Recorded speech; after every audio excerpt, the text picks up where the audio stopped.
copying my line when we start streaming. That's my line. I said it's longer than you.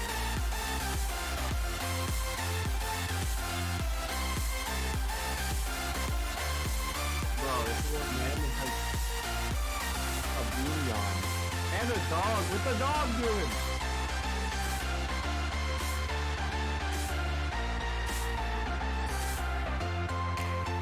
Bro, put this stuff in your bookshelf. I didn't make the bookshelf. It looks cringe. Are you poor?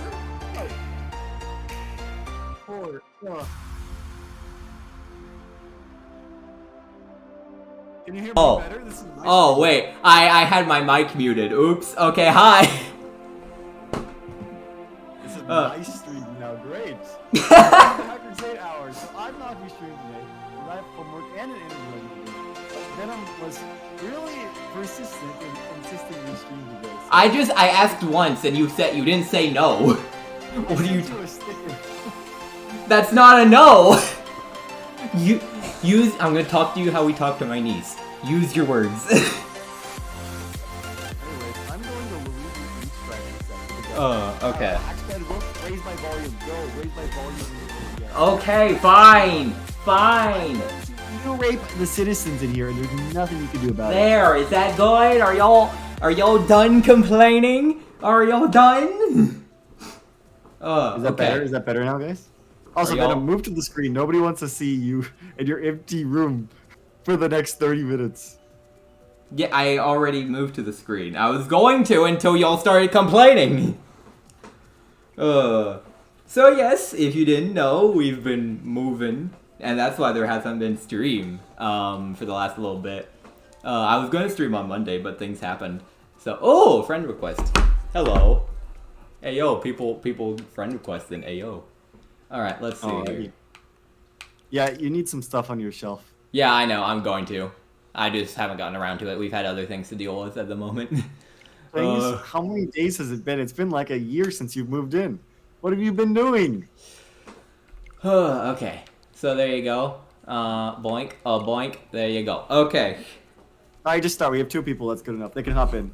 I need to get stream chat pulled up on my phone.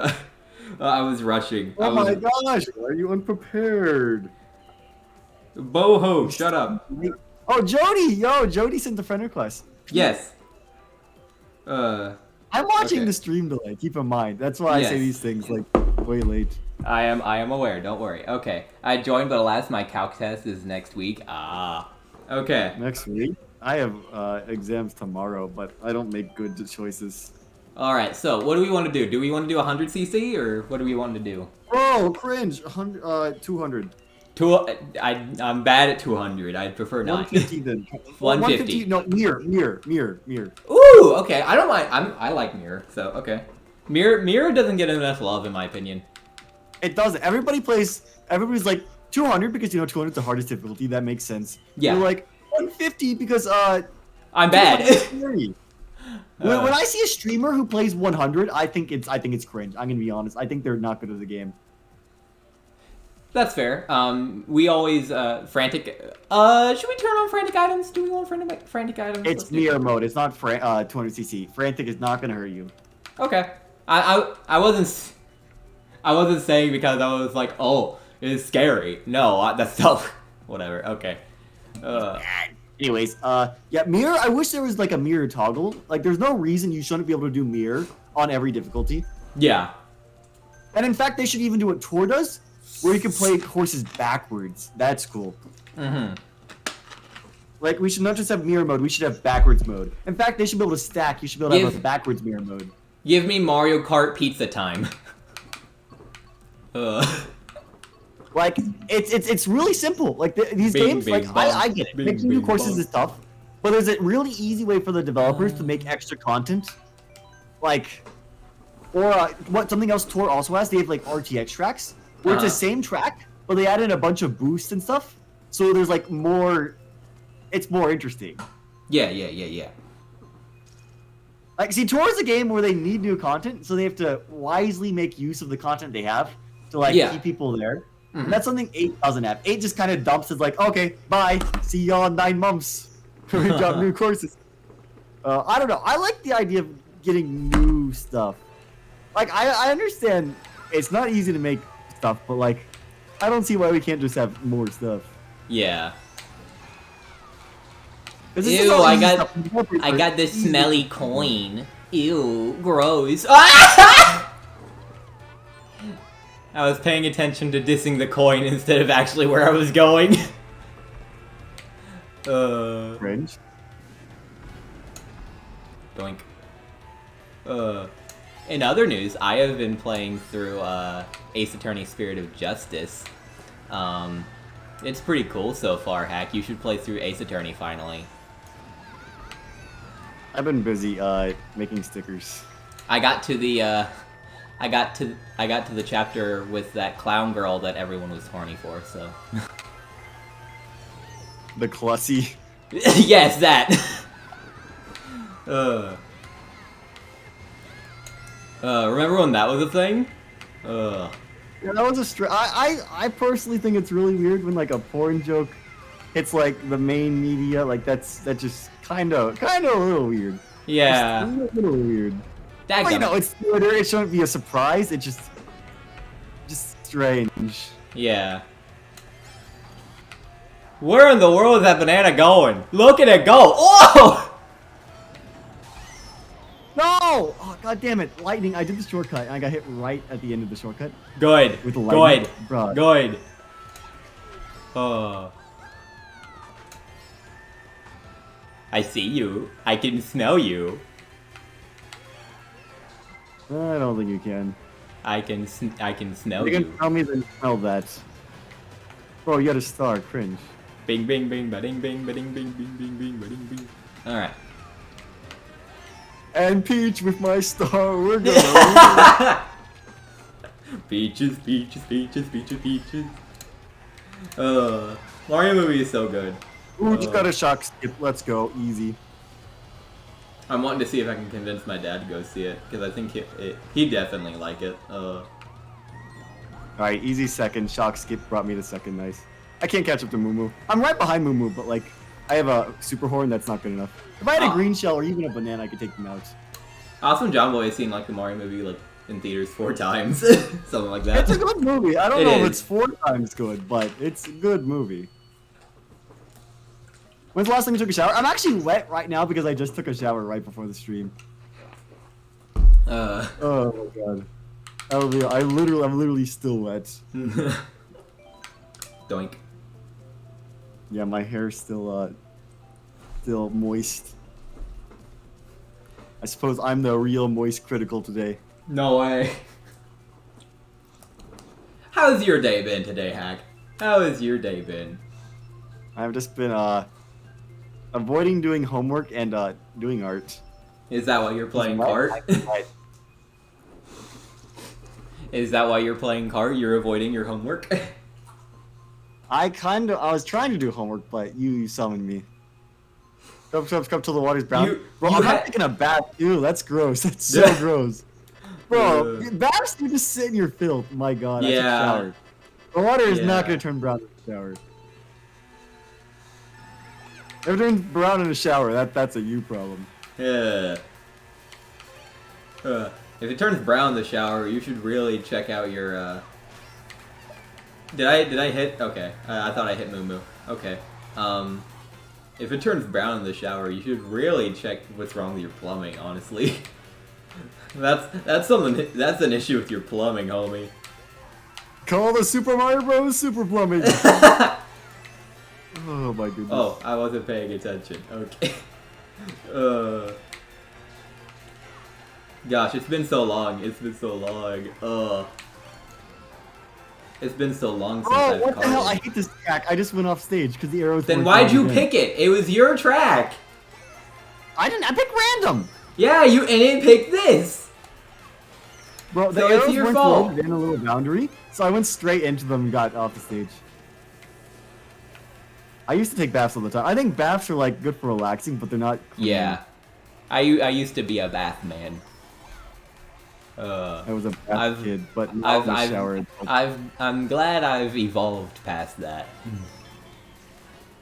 Plus, baths take longer for absolutely no reason. And if you want to be that one guy, they save more water as well. Yeah. Who cares about water? The water bill. Now, I am a person who enjoys long showers, so that's just me, but I don't get the hate on long showers. Long showers are nice. It's not the long shower, it's what are you doing in the long shower? Just chilling. That's what they all say. Being chilling. Oh, I thought we were done. Okay. Well, No, okay, there goes all. Wall. There goes all my my mushrooms. Okay. Hey yo, hi Mumu. Hi there, Mumu. How you doing? Tears of the Kingdom comes out next Friday. It does. Thank God I'll be done with school by the time it comes out. Very, very exciting. I haven't paid attention to any. I haven't actually watched any of the gameplay demos, so I'm probably gonna try and avoid them. Pick them. I was planning on it, but then I just kind of forgot to, so now I'm just kind of avoiding them. No, I'm not watching them. Screw them. I am going in raw. I'm going into Zelda raw. No protection. Just full in there. That's all I mean, it's not exactly how I did Breath of the Wild. I watched the E3 stuff for Breath of the Wild, right? But that was only the Great Plateau. There was no leaving the Great Plateau. Breath of the Wild, I knew a lot of stuff going into it. Same with Odyssey. This will be my first time going into a Zelda game completely blind, which is really exciting. I knew about some of the captures because of Prophacia fucking gaming. They put the Bowser one on the. Whoa! Whoa! Whoa! Whoa! Whoa! I think that's Warrington. You can't. Prophacia gaming put that. You can't just drop Prophacia on my channel. Come on. Oh, yeah, they put the Bowser mustache on the thumbnail. I'm like, oh, kill yourself right now. They also put the dragon. Oh my god, the dragon's supposed to be one of the coolest things. Yeah, yeah. Because you see the dragon, you're like, oh my god, it's a realistic dragon. But once you see the thumbnail, it's like, oh wow, there's a realistic dragon in the game. Fine. Yeah. Group of Asia. I don't know how that's allowed. I don't know how Nintendo allows that. I don't think they do. It literally goes against their terms of service. Yeah. But they don't take them down. They take down like the music channels. Yeah, why'd they take down Gillistunner but not Prophacia? Come on. Like they're both breaking the terms of service. No commentary, no creative input means it's removed by Nintendo, but Nintendo just elects not to. It's sad. It's sad. And then, like a day before the game even comes out, Prophacia is gonna post, every Tears of the Kingdom boss. I've blocked them. I've tried my best to get them out of the algorithm. I haven't seen them in years. Thank God. I haven't seen them. I haven't seen them in ages either. I think I have been spoiled about the Kirby Return to Dreamland boss though. Return to Dreamland Deluxe boss, Nagalore Epilogue final boss thing. I've looked into it because I'm not getting the game. I've get it like years later, but like I literally don't care. I think it's cool. I've been spoiled about it because one of the YouTubers I watched posted like a I don't know if you knew I've talked about this guy in the past. His name's Juno Songs. He does like lyrical adaptations of like a bunch of like video game music. And one of the things he posted was the final boss theme for Magalore Epilogue. And I have indeed been spoiled on what it is. And I did indeed guess it. I did guess it. Which is cool. I think I guessed it. I think I'm right. Why, what do you think it is? I won't deny or confirm. I just want to see what it is. I've told you what I thought it is in the past. I forgot. I'm not very smart. I don't want to... I'm going to mute my mic in case I'm right. Give me a second. I'm gonna mute my mic after this in case I'm right. Oh, I don't. Watching TMC and Jody. I don't want to spoil it for people in post. Okay, if you're watching right now, he's about to spoil. Skip 15 seconds ahead. I'm just gonna mute my mic. Anyway. Okay, unmute now. Okay, there you go. I said I wasn't confirming or denying. I just want to know what you think. Oh. Does Nintendo actually care about their terms of service? See, that's stupid. If they upheld their terms of service equally, it wouldn't be a problem, right? Like, if everybody knew what to expect, then it would be fine, right? Boo Lake! Give me Boo Lake! The issue with Nintendo is that they don't like equally do their TOS. Yeah. Like it's simple as if they nuked everybody who did these no commentary walkthroughs, boom. They nuked all the music that did the no edits, no remixes, all that, boom. We'd be fine. But the issue is that some people stay up for years, racking up millions of subs, Profacia, and then other people stay up for years and randomly get banned, and then other people get banned straight from the get-go. It's just strange. It's strange. I don't understand. And see, the thing is with Nintendo, all their copyright strikes are done manually. So they're like disgustingly done. Because like they'll like do a lot, but like they'll miss some.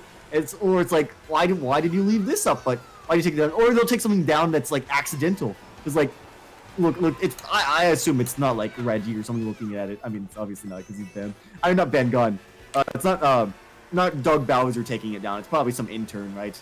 But like, yeah, my God, like they're not perfect at what they do, and it just bruh broke my red shell. I was throwing a red shell at Moo. I was throwing one at you, and they crashed into each other. And I had two, so I do what I do anyways. Alright, what was I saying? I threw one at you, so now we're even. Yeah, they're like, oh, another red shell's coming. Oh, it crashed on something. Yeah, I don't know. Like, how Point Crow, like, they took down a lot of Breath of the Wild modding. Alright, that makes sense. They took some of the other Nintendo modding. Alright, fair enough. I guess that's well within their rights. They took down the unedited playthrough, because I am assuming the guy just saw the title and was like, oh, this sounds modded, when he should have watched it. Oh my God. I need to pay these interns more. Oh my God, it just gives them bad press. It gives them bad press when Nintendo does this. Oh my God. Are you at all nervous about your channel, since you do like a bunch of Galaxy mods? Look, the chance that a Nintendo guy actually sees my channel is so low. I'm gonna be real. Again, like I said, it was all manual. Nintendo has to see me. True. So, like, I'm not really worried.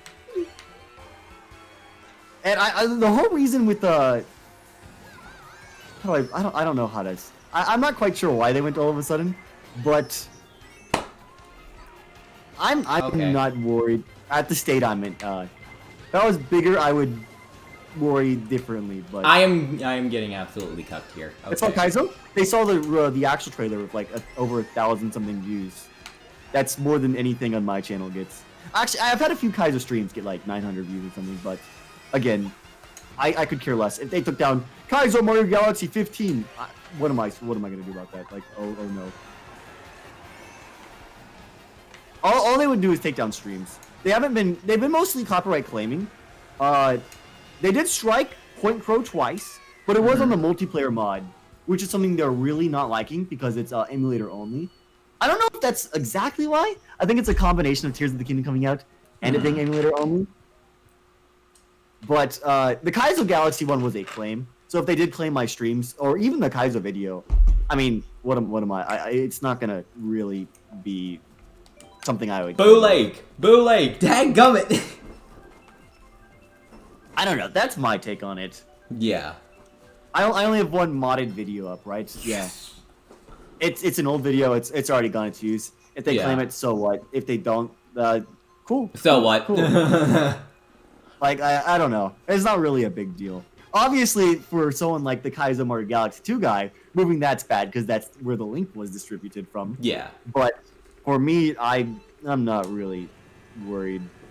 I wonder why, like, Small Ant hasn't been hit, or whatever. That's what I'm asking. I think Nintendo likes Small Ant. I think Nintendo has favorites. That's my personal opinion. Like, they like certain YouTubers more than others. Zeltic, like, they love Zeltic. They gave Zeltic the early access when he's not even the biggest Breath of the Wild YouTuber. Point Crow is, but they hate Point Crow. Like, they've removed... Yeah, I like Point Crow. I feel bad. I feel extremely bad for. I feel bad for him. If he does the exact same thing as Small Ant, he's smaller than Small Ant. But I don't think Nintendo likes him as much. I think Nintendo's directly worked with Small Ant before. While Point Crow's just kind of the other guy. I think that's how they see him as. And so they attack the big one. That would be the problem, right? Well, if they attack Point Crow, it just Oh, we're sending a lesson, but you know, it's like sending a copyright strike to Mr. Beast. He's gonna get mad at you. But if you send it to like Mr. Breast, what are they really gonna do, right? You made me fall off. Good. Tactical strategy. That's my take on it. I don't know. It's hard to really say. Nintendo's not a company that really follows patterns. But Yeah, I 100% believe they have favorites. Like I feel extremely bad for Point Crow. And then like there was another situation that happened like a few years back with Wood from Beat 'em Ups, and where like they just kicked him off of the Nintendo Ambassador program and they didn't give him a reason for it. Ambassador program's cringe, but good. Fair enough. God damn it! I at the end. Can I make it across? Nope, I'm not. Go do one. I got third. God damn it. Oh,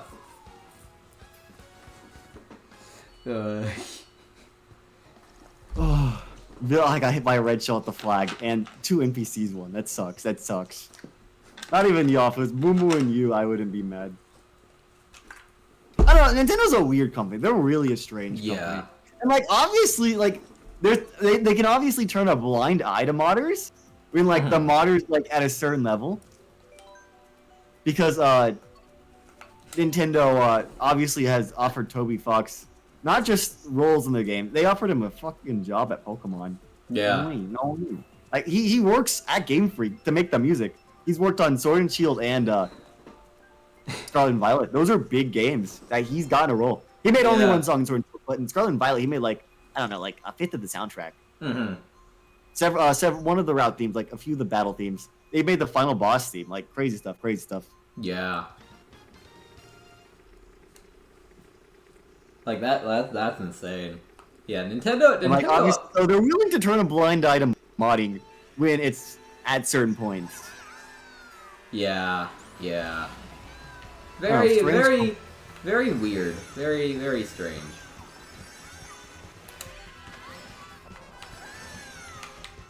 Doink. Like Megalovania is a song from a modded Nintendo game. That's the source. It's Undertale. Halloween hack. From that. Yeah, Halloween hack. Yeah. So like it's strange, but like there they are putting it officially in their game. Doink. I think it's appeared in 2 Earthbound hacks actually. That Toby's worked on. Not just Halloween hack, but Halloween hack was the first appearance though, so that's what really matters. Yeah. The other one wasn't even. I don't think it was mainly made by Toby Fox, but I think he worked on the soundtrack. I don't know. It's some Earthbound hack. Dadgummit, I missed. 150 so weird after playing 200s for so long. This feels just right. It feels a little easy. I don't have to break. Kind of lame. I mean, you still have to break a little bit, but not a whole lot. No, you don't. You don't have to break it all in PC. If you're breaking, you're playing unoptimally. Okay.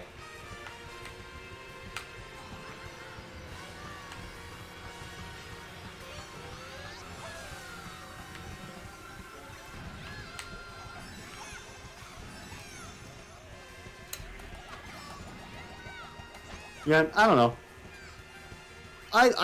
I think I'm gonna find vote. I'm small enough. I want to do more challengey runs, less muddy runs. Just galaxy. For that reason, yeah. For that reason, when you do eventually get big, if you know. Yeah. Like I feel like a good amount of people in this community are still eventually gonna hit 100K. I don't know if I'm gonna be in. I don't know if I'll be in that boat, but I think you're gonna hit 100K. Willie Nat's obviously gonna hit 100K. Here's about to. Will Nat's about to. I think I have still potential to take off. I just need some good shorts to go out there. Crazy though. I don't know if you saw, but Pear's last stream we were at 79 viewers. Wow. 79. That's insane. Yeah. Cheap Beach. Cheap Beach is amazing. This is such a good course. A lot of the there's a few mid DS courses, but I think a lot of the courses in DS are good. The original course, I think some of the retro courses in DS still suck. Because if it's a GBA or SNES course, you really could not fix that. Hey, do we want to talk about that leak that we talked about on the Discord? Do we want to talk about that? There's 2 people watching. It's fine. Just say leak warning. We're gonna talk about Mario Kart. Maybe leaks. It could be fake. You never know. Speculation. Yeah, just for fun. It's nothing's confirmed. It's literally just speculation. It could be. It's 100% fake. I personally think it's fake with realistic information. I think it's feasible information, but I think the leak itself is fake. Yeah. On Hack's Discord, we were talking about this one leak about some of the that talked about some of the characters that we could be seeing in the future DLC, and it didn't say the characters outright. It gave their file names, and the reason that we're even talking about it is a 4chan leak, so take it with a major pile of salt. Dadgummit. But it did guess, and it came out before the February Direct did, and it guessed DK Summit. It guessed I can't remember. It guessed another course, and then it guessed it guessed DS Mario Circuit, and it guessed. So I do want to say this before, and it guessed the Burrow courses as well. were basically all revealed beforehand. I do want to say we've basically known what courses are coming ahead of time, for the most part. Like they just added what was it? SNES Bowser's Castle 3 to Tour, so that's most definitely coming. Yeah, like Mario Kart Wii, Rainbow Road was added randomly in the Tour as well. Like it's very easy to guess what courses are coming because we know what's in each slot. We know what games from each slot. We can narrow it down by what's in Tour, what isn't in Tour, and what's already in 8. Yes. So it's very easy to guess what stages are coming. But like it's extremely easy. Like there's lists with like things that have been basically 90% right. Yeah. And this is back from like the first wave. The more waves we get, the more options that are like checked off the list. It's like the further we go. So I do want to say guessing the tracks coming is not hard. At all. Guessing the characters coming is not hard either, but it's still kind of fun. Easy. That's extremely easy. Yeah. Nintendo confirmed it was just returning characters. And so it's a really small list of characters that can come back. So let me pull up the image here. I'm not gonna pull up the image on the actual thing, but I'm actually just gonna look at what the code names were. And the thing is, this leak, quote unquote leak, uses the same code names as Tor, which is super easy. That's such a small brain thing to do. Everybody knows, like, okay, Nintendo does stay consistent like that a lot of the time though. And if they're just kind of dragging and dropping some of the models, kind of just they aren't these are not the same models. Okay. Mario Kart 4 models are based off of Mario Kart 7. This is an entirely different thing. This is why there's no 8 courses in Tour, but 8 gets Tour course. It's weird, right? Yeah. Basically, 8 is not compatible with Tour. I know Tour is not compatible with 8. That's what I'm trying to say. Okay. But 8, you can. Yes. How do I put it? And it's a lot easier to drag the maps because if the map's low quality, you can. It's basically easier to tell if a character's low quality because the character's in the middle of the screen. Let's be real. If you put a Mario Kart 7 character in this game, it would look bad. Yeah. But if you put a Mario Kart 7 course, it looks the same because a lot of the stages are carried by the lighting. That's what makes Mario Kart 8 look so good. The lighting. Like I've been playing. I've kind of just been playing a little bit of Mario Kart 7. Trying out one of the big mod packs that's out for it, and the models. The models are just that one, yes. And that one, the models are like it's so different to what I'm used to. Dear Lord, Yeah, they're much lower quality because it's a huge difference. The 7 versus 8 is a huge difference. It's no surprise that they made the mobile version based on the mobile console. There's a reason why at launch, Mario Kart Tour almost only had Mario Kart 7 stages. This is like people were like ignorant about it, but like it's true. It's built on 7. Yeah. It was Mario Kart 7 mobile when it first came out.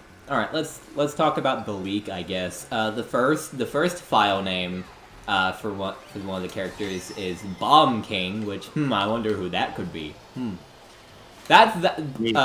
Babam would honestly be a really fun character. I'm glad he's getting a lot more love. Huh?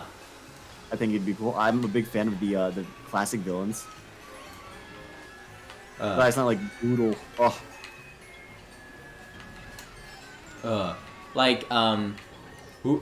He was recently added to Mario Golf Super Rush, and that was really, really cool to see.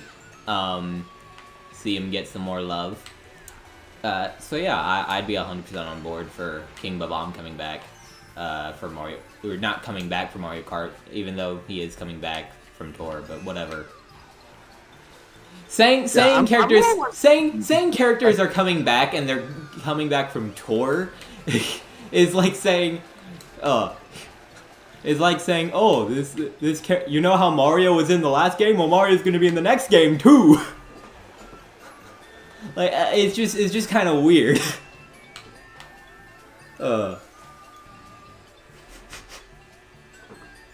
It's just kind of a weird thing.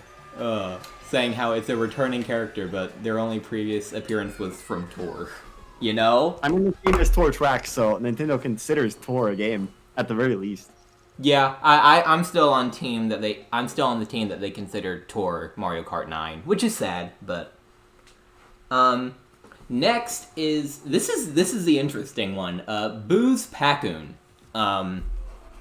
which people are speculating about this league that it may be Boss Pacoon, which is PD Piranha's name in Japanese, and it could just be a misspelling in the file. Yeah, they misspell the files all the time. It's not a normal thing. Like, as a Galaxy modder, I've seen Yoshi Star Galaxy. It's like Yossi Star. Yeah. Like, they misspell these things all the time. Hack. Public, it doesn't matter. Now, Hack, I know you have some strong opinions about PD. I think PD's... I will buy the DLC if they had PD. Mark my words, Nintendo. Yo, let's go!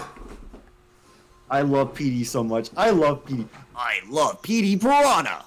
PD is amazing. Oh my gosh. He's a great character. I'm extremely nostalgic towards PD. He was my guy. It's basically a podcast. Yeah. But PD's my guy. I'm extremely nostalgic to PD. I didn't grow up with Sunshine, but I grew up with the post-Sunshine era. The pre-Sunshine, the pre-Galaxy games, I should say, had a lot of Sunshine elements in them. And so I'm extremely nostalgic to Sunshine, even though I never played it until 3D All-Stars came out. Yeah. Because all the music, all the locations, all the characters, they appeared everywhere in those games back in the day.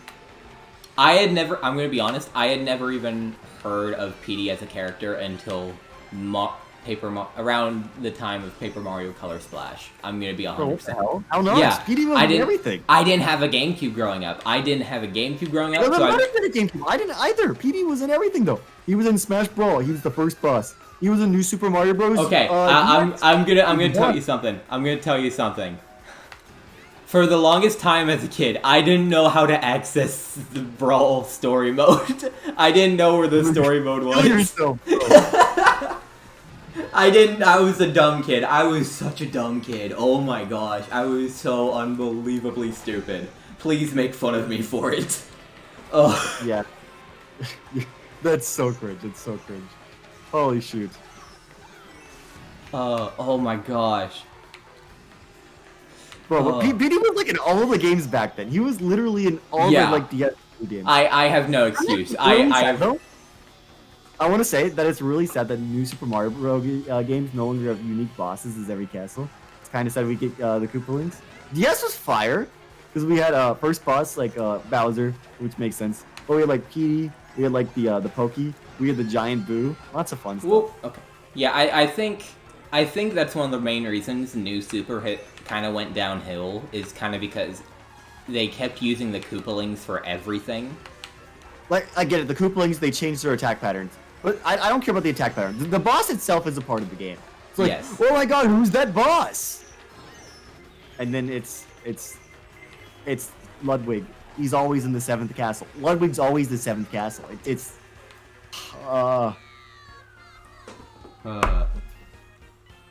Yeah, and PD was playable in a lot of those old games as well. He's playable in Double Dash. He was playable in like Strikers. was playable in Sluggers. PD was the man back in the day. Yeah. It's kind of sad. They kind of erased PD. They're like in a weird point where like they're bringing him back, but also not. Because he appears every now and then. I am a PD man. I'm a pro PD guy. Let's see. Okay, so now that we've talked about PD for a long time, for that entire race, let's see. We got Bros Hammer, which take your best guess on who that is. Which Hammer Bros, that's okay. I think a Boomerang Bro and a Fire Bro all could be cool. If they want to do that. Next up is Bull, which is which is kind of a disappointing one. When you read that, your mind would probably go to Bully, right? You'd probably go to Bully, even though he's never been playable in Mario Kart before. He doesn't have arms. Yeah, how would he drive? He doesn't have arms. But we did some research, and sadly, Bull is actually the code name, the file name in Tor for Charge and Chuck. Which I like Charge and Chuck. I think Charge and Chuck is a really cool enemy. But I don't. I disagree. He's wrong. Okay. I enjoy Charge and Chucks. I think they're cool, but I have bad opinions. Cool. But his name's Chuck though. But I will say, compared to like a Bully, like come on, I think a Bully would have been cool if. But okay, whatever. But yeah, that was an interesting one. That was one of the ones we were trying to figure out. Okay, next up is Catherine, which is Birdo, yeah. Birdo's Japanese name. Then there's Choropu, which is the Japanese name for Monty Mole. Which Cringe. Yeah. Ass character. Kinda mid, not gonna lie. Well, the thing is, I 100% know they would do it because they put Mole in Super Mario Party. Not a single soul asked to play the frickin' Mole, but they added him anyways. Yeah, why do we have a mole? Why did they add a mole? Bro, like he's so just many other give us Goomba. Like, give us Goomba. Goomba was playable in that. Goomba was playable in that game. Okay. Oh wait, no, you're talking about Mario Kart again. I'm talking about Super Mario Party. But yeah. Sniff It would be cool. It should be an ult. I don't know why Sniff It's not an ult. That's an easy ult, and it's good. It's a good ult. Next up, we have Diddy and Dixie, which aren't surprising. Dixie is kind of surprising if they went down that route. I say Diddy gets in easy. Diddy's 100% chance of getting in, and it's a 50% chance whether you get Funky or Dixie. Because Nintendo, I think, likes them both equally. Right? But they know that people like Funky more, so I think they would choose Funky. Well, I think Nintendo personally likes Dixie more, but they know that people like Funky more. I think that's my opinion. And Nintendo doesn't really care what the people like at times. Be real. I mean, they chose Waluigi Pinball over like others. Because it was in 7 and Door. They didn't. Still, they didn't have to choose Waluigi Pinball. Oh wow, they're gonna choose the course that's in Tor. Wow. Next up, this is another interesting one. Dot Mario, which we were thinking, oh, what if that's like Dr. Mario? He's in Tor, and it would have been cool to see him as an alt, but like Tanuki Mario is not an alt, so whatever. But actually, Dot Mario is the code name for what is it? Pixel Mario. Pixel Mario, SNES Mario. Which, okay, whatever. Yeah, SNES Mario, yeah. I gotta be able to put the new Funky mode over the box cover. Let's see. So yeah, then there's FK, which is Funky Kong. Okay. Then there's Kamek with a CK at the end. I don't know if that's what his code name is and other things, but that's... They could be the Japanese spelling. Keep in mind, it's a different language, so, yeah. Now, here's one. Here's another one that we were trying to figure out.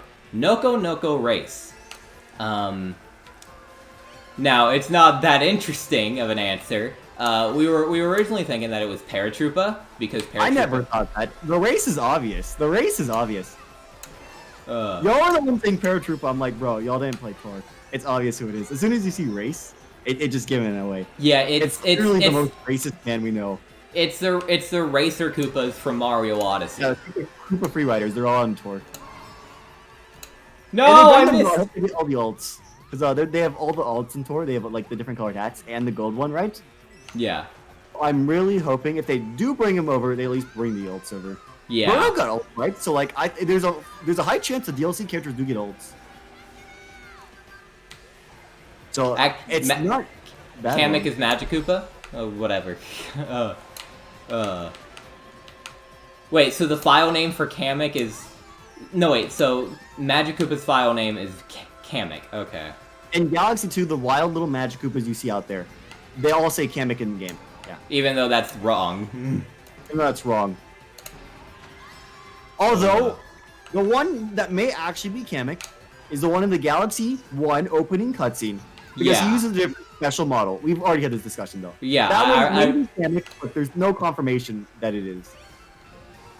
Yeah, I don't know. I feel like Kamek would be dead by now. I don't know.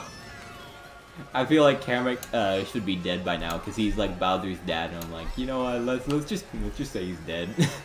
I think that's more entertaining.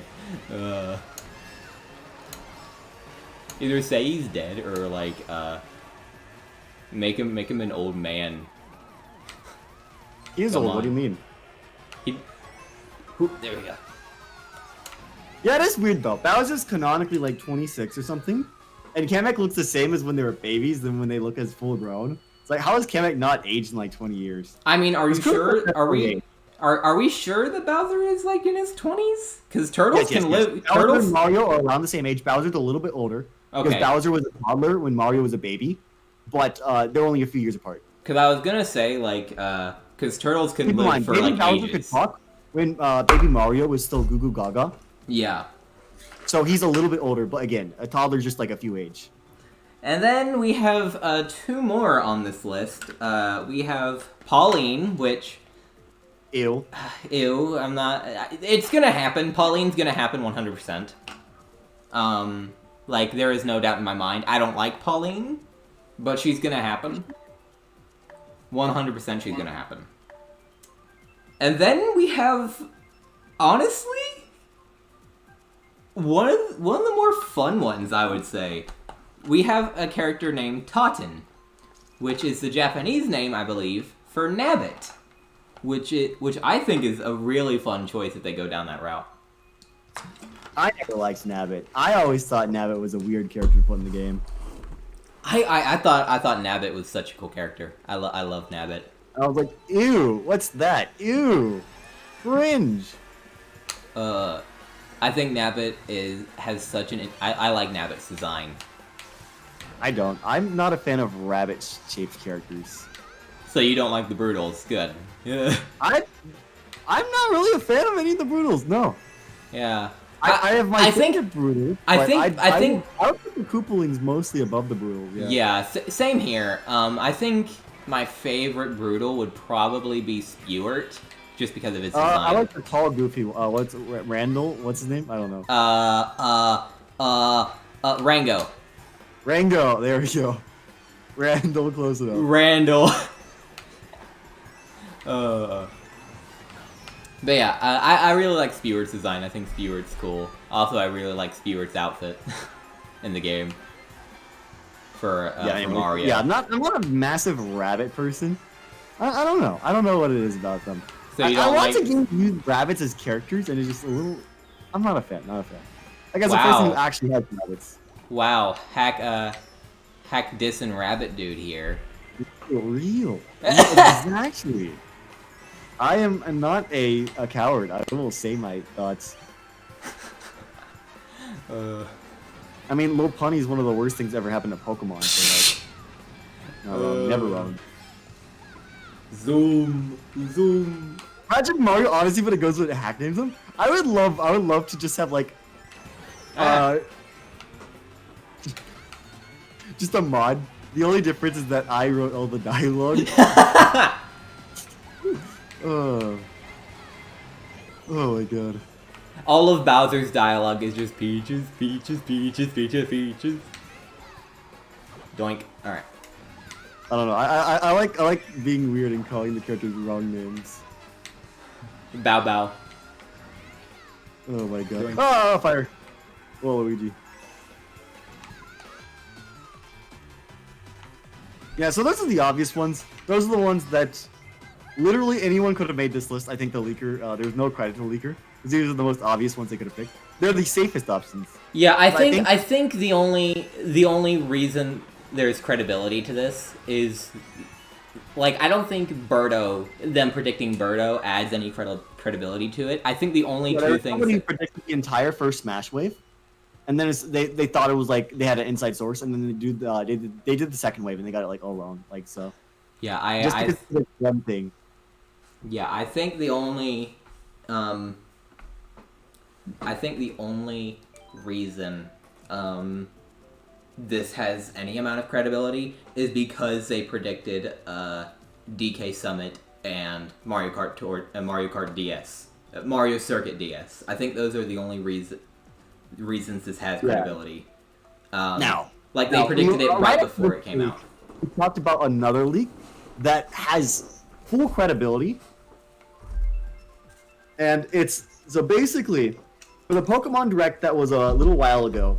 There was a person who basically 100% leaked the entire Direct, all of the DLC, the names of the Pokemon, and the order of the Direct, like 1-to-1 beforehand. Mm-hmm. And the whole deal with them saying that is basically at the end of that, they said that it's because they're on a outsourced team for Pokemon, and they're working on graphics for Pokemon Scarlet and Violet.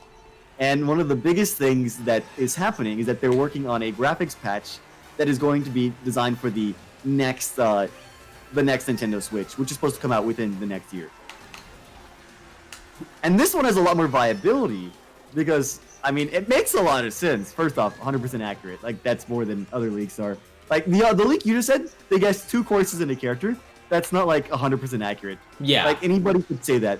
If they said, like, every single character up until, for the full DLC, they said the order of the course and all that stuff. Like that's what I'm saying. Like, and they predicted maybe a full Direct 100%. Like, that's different than just predicting a full DLC, right? A Direct is much harder than a DLC. Not to mention something like Mario, where it's all based on patterns and old stuff, rather than Pokemon, which is they're announcing new content. Yeah. And so the interesting thing is the Switch 2. And so obviously, apparently, it's gonna be backwards compatible. Obviously, because it has to be able to play Pokemon Scarlet and Violet. And that some games, at least Scarlet and Violet, will be getting a thingy. And it also explains why Scarlet and Violet released in such a horrendous state. Because it wasn't made for the Switch. It was made for the Switch 2. And it was probably something like Nintendo saying, we need you to release this game now. Which I hope that's not what they do with Tears of the Kingdom. I hope Tears of the Kingdom actually does run well. If it doesn't. There's a good chance if Pokemon had to do something like this, that they might do similar things to other games. I don't know. Nintendo's not stupid, but I think the fact that they're charging $70 for it kind of, I don't know. I feel like it would explain if it's a next gen game. It would be next gen if it was designed with the Switch 2 in mind. Oh, Wiggler!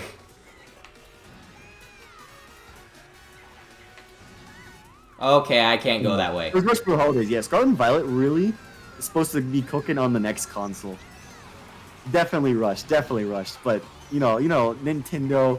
Specifically, it's not even Nintendo. It's the Pokemon Company. Although Nintendo is a third of the state, the Pokemon Company. So I'm without a doubt believe in Nintendo had a lot to do with it.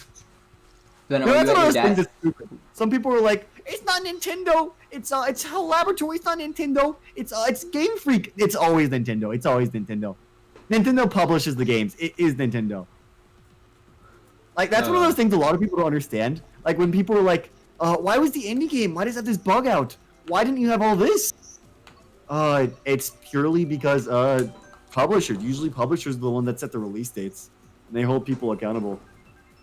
The rate just got... If Scarlet and Violet cost $70, oh, that would have been crazy. Yeah. Oh, Oh, that would have been bad. Scarlet Violet, wacky. The game better run well, or else.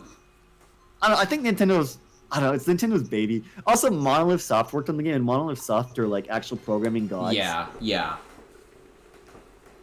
Like, I've barely seen their work. I've only seen their work with Breath of the Wild. I haven't checked out gameplay for any of the Xenoblade games, but like, I have full faith in them that it'll be good.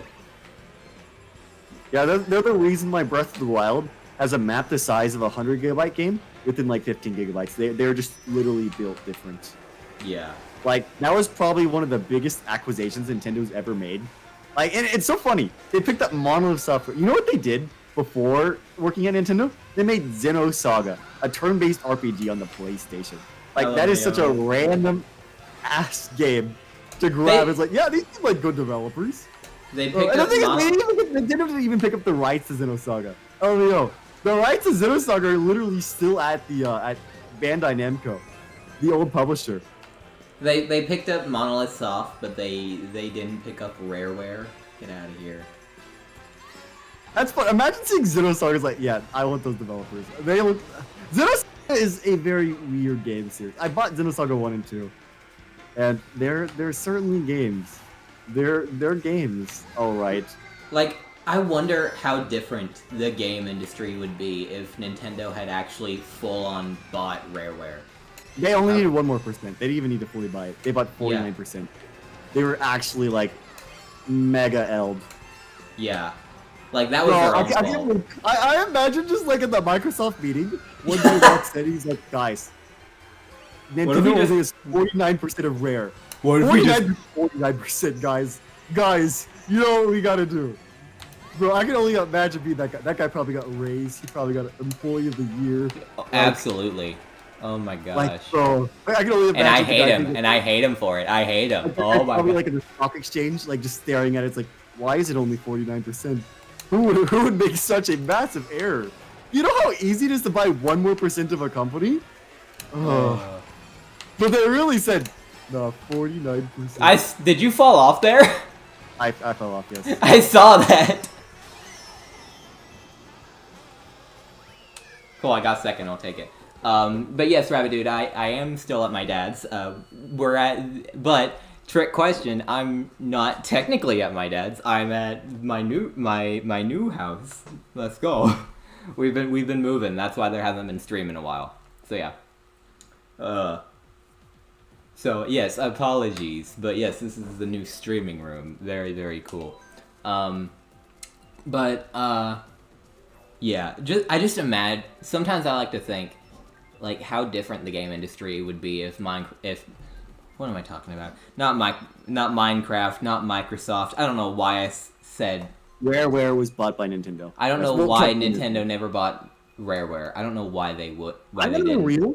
I think Rareware peaked in the N64. I think nothing would have changed that much.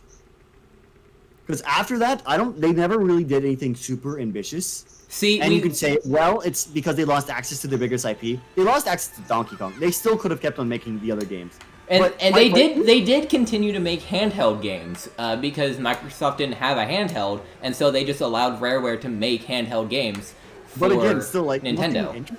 Right? So like they did Donkey Kong Country on the Game Boy, on the Game Boy Color. They did Diddy Kong Racing on the DS. Yeah, they did that.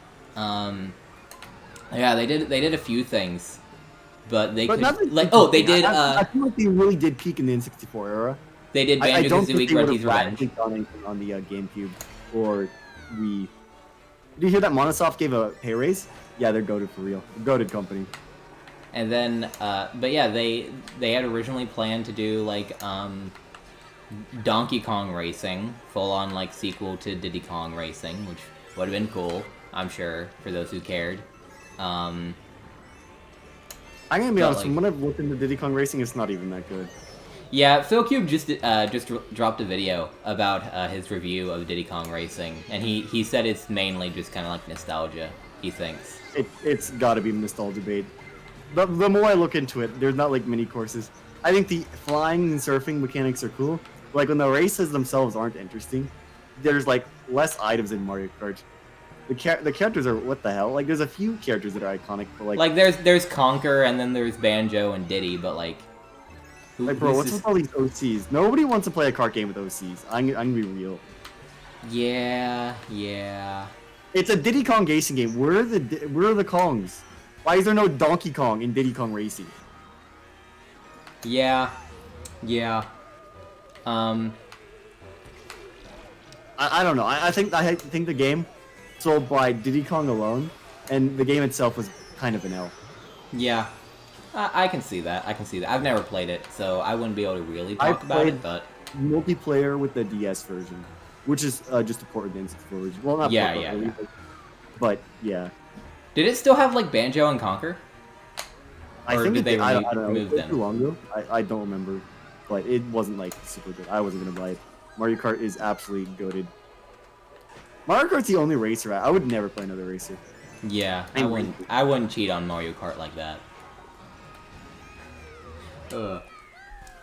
Another thing that I kind of want to talk about, I'm not going to talk about the video itself, but just kind of a point that was raised about it. MatPat did like a little episode of Film Theory talking about the Mario movie, and near the end of the video, he brought something up about like how in the Mario movie there's other Nintendo games that are like actual games in this universe. That's something I brought up. But obviously Mario isn't, and like Zelda isn't. So like, imagine if like Mario or Zelda never happened in our world. Like what? Like imagine how big of an impact that would have. If Mario never came out, he would have stagnated for a long time. Game industry would have stagnated for a while because Super Mario Bros. On the NES is what brought the game industry back. Mm-hmm. And then Zelda 1 is what brought in the concept of saving. Saving was mad. Both of those games, one brought the industry together. And then I think if we didn't have saving, they would have added saving eventually, don't get me wrong. But getting saving in the NES era, rather than being like the N64 era, be like, hey, what if games weren't just about high scores? What if games were about, keeping your content? Like, that. I think that was a mindset that's changed the game industry really big. Yeah, I 100% think that. Because like for the longest time, games were even the early games, they were all arcade-based games. They wanted to be, hey, you pick up the game and you want to see how far you can get, and then when you game over, you start all over again, and you want to see if you can beat your record.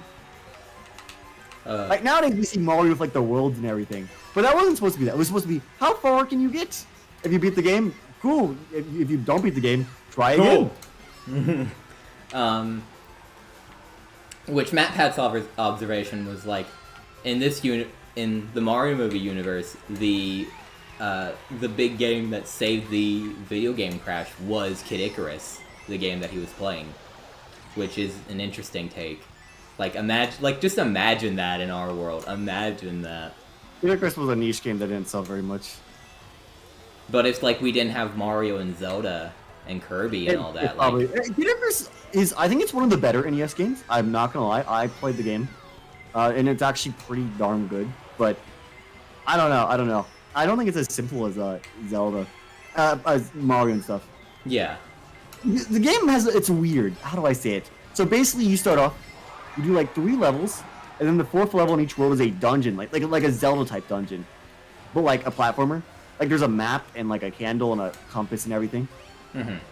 And so you go through like 4 little platforming levels. It's all vertical platforming, by the way, except the dungeon. The dungeons are horizontal platforming. Well, actually, the dungeons are like Zelda, like I said. So it's up, down, left, right. Yeah. It was very interesting. And then at the end of each dungeon, you fight interesting. It's an interesting game. And then there's it's a game that's it's weird to say how it did well. Yeah. Like, yeah, 100%. Mario was more simple. There's a reason why Mario blew up. Even Zelda 1 wasn't really as massive as a hit as Nintendo wants you to think. At least not compared to Mario. As far as I'm aware, Zelda didn't even do very well in... Zelda's never done well in Japan, as far as I'm aware. Zelda's a series that Western people like more than Japanese people. Yeah. I mean, I kind of see why. Oh wow, why did the Japanese people not like the game about the knight fighting the pig in like medieval Europe? Wow, why does that appeal to more Western people than it appeals to? I Eastern wonder. people? Wow, it's always done worse in Mario, but it does better in America and Europe than it does in Japan. Okay, Wow, actually no. Zelda has not always done worse than Mario. Breath of the Wild is like one of the I think it sold better than Odyssey. I think did it? I'm pretty Mario sure. Kart sold better though. Hell. Yeah, that's fair. But Mario Kart is Mario Kart. It's like a game that you can play with everyone. Zelda keep in mind, Nintendo doesn't even make Zelda spin-offs. At least not to the extent of Mario spin-offs. Yeah, that's true. Their only attempt I think their only attempt at a Zelda spin-off was Tingle's Rosy Rupee Land. They didn't even bring that to America. Yeah. Cowards. I'd play the Tingle game. I'd play them. They sound fun. Tingle doesn't fight. They collect rupees and you pay bodyguards to fight for you. It's a good concept. I've never actually played Tingle's Rosy Rupee Land. I'll have to try it out at some point. Yeah, I think there's an English version out there. And didn't it get a sequel in Japan too, or whatever? Yes, it did. It was a sequel. Insane, mad lads. That's all. I know one of the reasons why is because America hates Tingle. Like it's a cultural thing. Some characters are beloved by certain communities, and some characters are hated in certain communities. Like what is it? Banjo? Nobody cared about Banjo when he was announced for Smash in Japan. Nobody in Japan cared about Banjo. That's why they revealed Hero alongside him. That's why exactly. That's why Hero was released in the same DLC. Because the Japanese people, when they saw Banjo, they were kind of disappointed. They're like, "What the hell? Who the hell is this, bro? Is this that white people game? I don't want that." Oh. And then they had but then there's people like me that almost teared up at Banjo. Let's go. Well, you're the audience that Banjo appeals to. Yeah. Like the American kid who grew up on the N64. Yeah. Oh. No Super Famicom nerds here.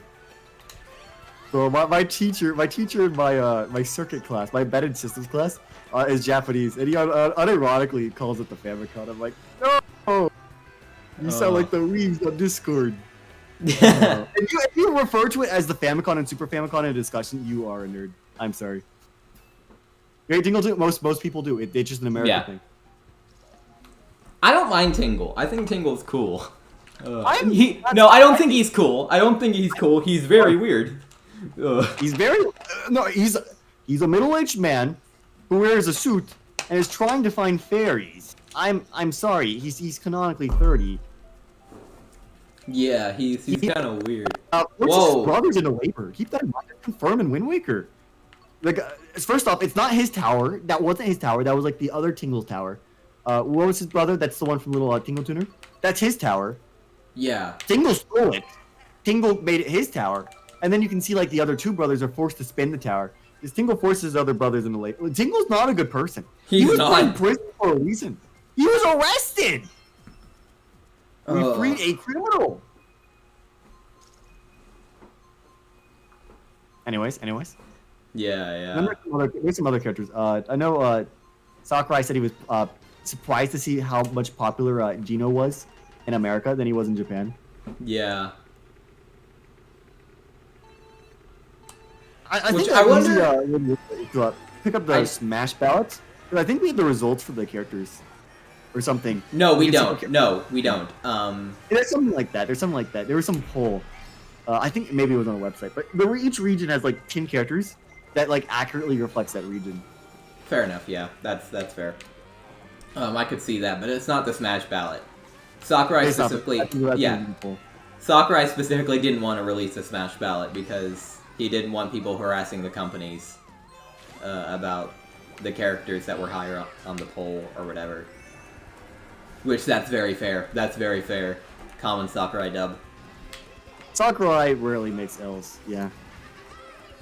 I love Sakurai so much. I'm very excited to see what he works on next. Also, speaking of Sakurai, I heard something that's extremely true, and now you need to hear it as well. Okay. Subspace Emissary is the sequel to Kirby Superstar Ultra. I mean, Superstar, sorry. It's true. It's true. It follows the exact same game design. The Great Maze is just the Great Cave. It's got the boss rush and everything at the end as well. Oh my gosh! It's the sequel to Superstar. My mind is blown right now. Isn't that crazy? That's insane. I never thought of that. But that's 100% right. The more you look at it, you're like, what? I need to go back and I need to done a thing. He just sticks to his methods, and they're just damn good. I love Sakurai. Sakurai is so good. Oh my gosh, we do not deserve Sakurai. Oh my we don't deserve Sakurai. Oh, what a legend.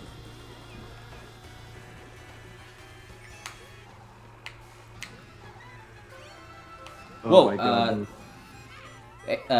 what's your least favorite Nintendo character and why? Least favorite Nintendo character, that's an interesting one.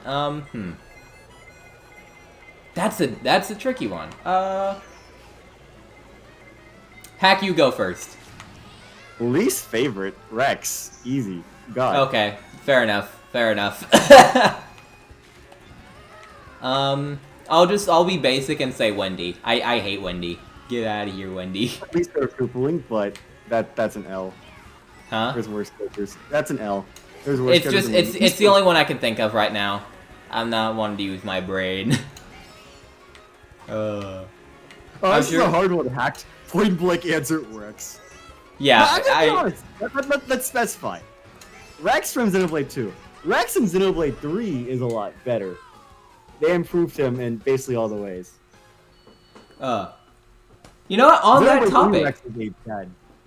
On that topic, Hack, I asked my brother this while I was last over there when we went to go watch the Mario movie. And I haven't asked you this question yet. What? What's your least favorite game of all time? The worst game I've ever played. Yes, because everyone always asks like what your favorite game is. No one ever asks about your least favorite game, and I think it's a very fun question to kind of think about. I personally can't think of it, but it's such an interesting question. The worst game I've ever played is Mythmakers Racing. Scott the Woz covered it. I've never heard of that. What is it?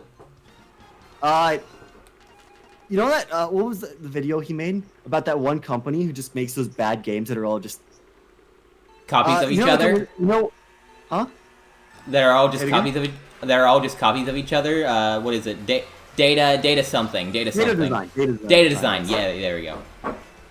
So, they have a racing game about like these little fictional, not fictional characters. They're based on seasonal characters, like rip off Easter Bunny, rip off Santa and stuff, right? That game, Mythmakers Racing, Nitro Charge. I don't know. It was a racing game on the Wii. It was so bad. It was a game I rarely sell games. I sold that. That was a bad game. See, I think it's such an interesting question because like I don't pay attention. I don't specifically play bad games, and I like used to play the only reason I used to not buy games. My mom used to buy me games. Yeah. So she would just randomly come home with like the weirdest. Some of them were like bangers, and some of them were absolutely garbage. Yeah. Like when I play games, I don't try and play bad games. Which is why you see me not playing Pokemon. Okay, I was in second place for like half a second, but the blue shell didn't go to me. Thank you. You're welcome. You're welcome. But like I don't specifically think about. I don't know. I don't really get disappointed by games a whole lot. Well, I can't believe Like- the blue shell went to you though. That's funny Yeah, watching the gameplay. You were in first place for like half a second, and it still went to you. This game's rigged, I'm telling you. But yeah, like Chuggerconroy has been doing. Chugonconroy has been. Chugonconroy, thank you. Yes, I had no idea who you're talking about. He's been doing like a little video series calling Chugga Sticks It to Sticker Star, where it's been like a multi-part review of the game about why he hates it so much and why it's his least favorite game of all time. And even though there are worse games out there and like worse built games, it's because he was so disappointed by the game.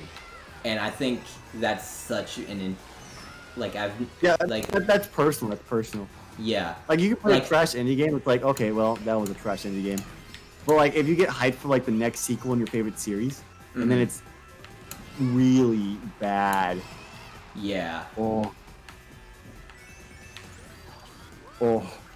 Like, imagine Xenoblade 4 is just a garbage game.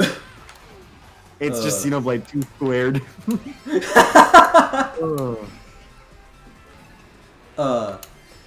Yeah, I'd be pissed. I mean, So, yeah, they're gonna piss somebody off anyways. I hear Xenoblade 3 pissed off some of the Xenoblade 2 fans because there wasn't enough boobies. Like, I literally saw people on Twitter like, they're gonna get Xenoblade 2. It's like, I don't know. It's not, the characters aren't hot enough. I'm like, what the hell? Why is that a factor into the game? Like, I hate, these people are ruining. And the thing is, Xenoblade 2 sold more than Xenoblade 3 for that exact reason. These hungry little goblins are out there. And they're influencing sales. I think that's the only reason Pyra and Mithra are in Smash and Rex isn't. I think that's exactly, well, first off, Rex isn't as liked as much. But I think that's exactly why they are the ones in Smash. They're trying to sell the DLC pass. Easy as that. Yeah. Why do you think? I think all the characters on. There's like several like rippling muscle dudes, and then we add in the booby ladies. You know. Bruh, you ran me over. Real. You squished me. Several rippling boobies and big muscle. Get smacked. I don't know. See, there's the thing though. I feel like muscle men. Muscle man. It doesn't feel sexual. I don't know. I don't know if this is just me, but like I feel like the sexualized of men doesn't bother me as much as like the sexualization of women. I don't know. Is that weird? Like when you see like the shirtless guy with like the abs. I don't know. I'm like, okay, that's kind of cool. But when you see like the woman, it's like this feels like this is appealing to somebody. Yeah. I don't know. Maybe it's just because the woman crowd are louder. Yeah, I 100% think that's it. That's it. I don't see the people for Sephiroth. Like they. They're out there. They're definitely the Sephiroth. Yeah, they're out there. I just know that. TMC caught it. TMC caught it too. I don't know. The sexualization of games is a whole like big discussion. Yeah. Like, I definitely say we should not purposely put in ugly characters. I am going to be here and say there should not be ugly characters. We do not need ugly characters. There's no reason for that. It just looks bad. But when you make the characters look too good, there's a problem. What if you just got Xeno 1 okay. 3? I'm gonna be honest. Playing Xenoblade, I'll play all 3 games. The Xenoblade 3, especially the DLC, hardcore focuses on the previous games. I don't think this is the amazing conclusion to the series that the games needed. Like, okay, I don't know. I kind of agree with the ugly statement, but kind of not. Because, like, I don't know. Like, some of the Koopalings, they're ugly, but they still have cool designs. They're supposed to be evil. Keep in mind, they're evil. Same thing with like Wario and Waluigi. I would still say that as well. But like they're supposed to be evil, so I think it's fine. Try to name an attractive main character.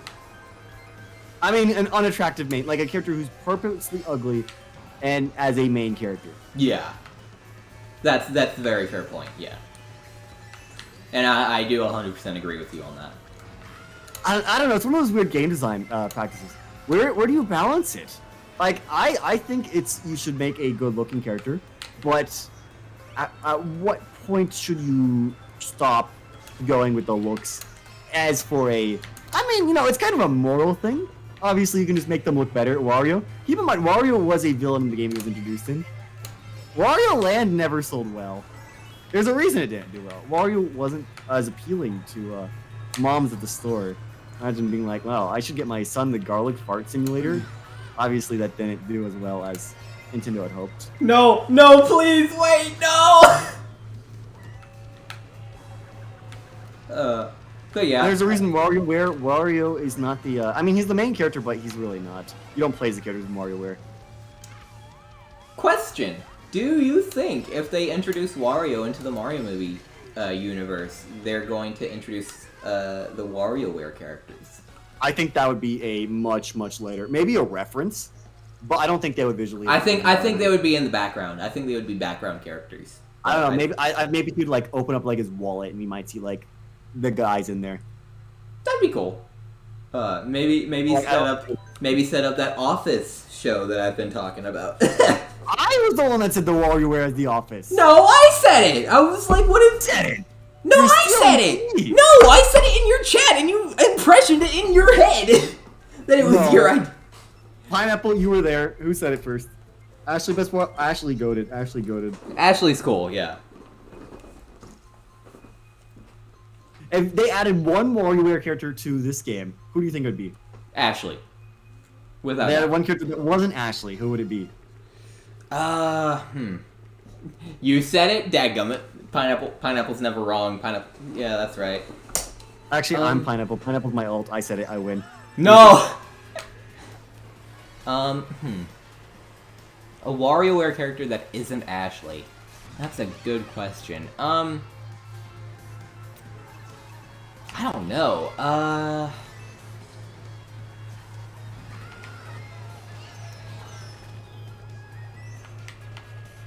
I genuinely don't know. Maybe 5 Volt? I don't know. No, 5 Volt's not like. 5 Volt is actually just.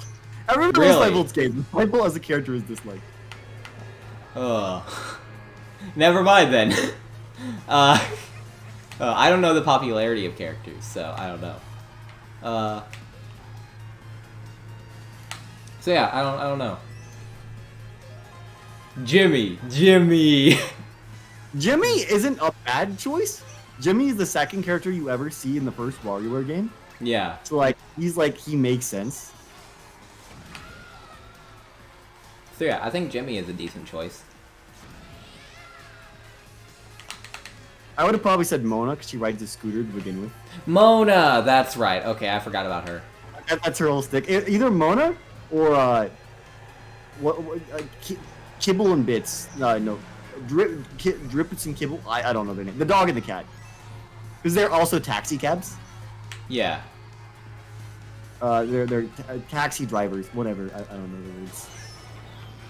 I think both Mona and them would make sense because they drive in their roles. But they would pick Ashley. Ashley is the easily the favorite. It's a fan favorite. It's Nintendo's favorite as well. I don't know if you know about Badge Arcade, but Badge Arcade had a ton of Ashley material, not WarioWare material. How do you join? My friend code is in the description, so feel free to hop in. Just add me on Switch, and you can hop into the game. Dribble and Spits. There we go.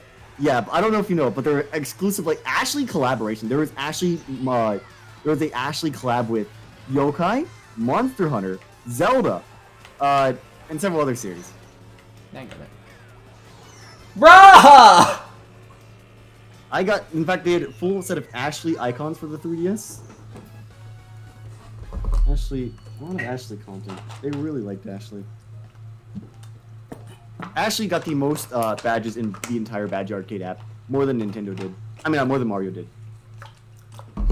So if that doesn't surprise me, Nintendo really likes Ashley. They really.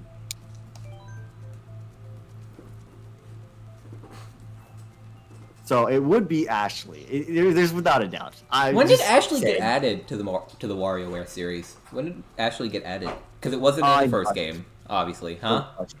Touched. Touched? Okay. Mm-hmm. Someone at Nintendo really likes Ashley. Well, let me nab that. Let me nab that. Let me nab that. Ah! Yeah, she is the Nintendo favorite, without a doubt. And she's the fan favorite as well, so it works out. It's weird when Nintendo characters... Okay, whatever. And, I mean, when the fans like a character that Nintendo doesn't. Mm-hmm. Like Waluigi. Nintendo doesn't really like Waluigi, but the fans love Waluigi. Woo! Got here just in time. That kind of sucks, because it's like, like, Ashley fans get fed. Ashley was the best character in WarioWare, new WarioWare game, for a very reason. Yeah. But she's the only character that she can fly and shoot in every single direction. Almost every other character has a limitation, where they can only attack up and down, or they're stuck on the ground, or if they move around.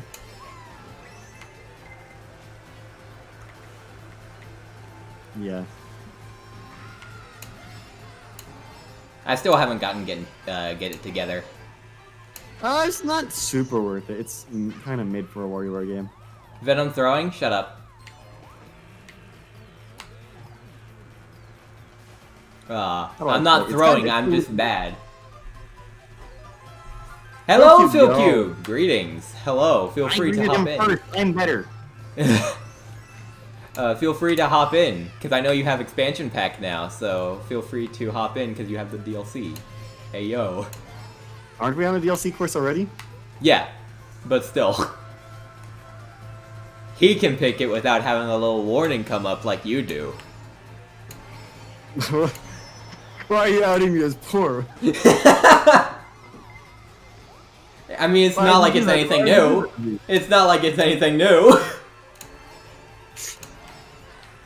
You make it very clear you're a mooch. I will buy it once they have PD. Mark my words. You know what? Fair enough. What? You'll buy the DLC or you'll buy expansion pack? The DLC, not expansion pack. You should buy expansion pack because I know you've been eyeing Superstar Saga. It's, you know, I can pirate it for free. I mean, but your morals. Nintendo's taking down channels anyway.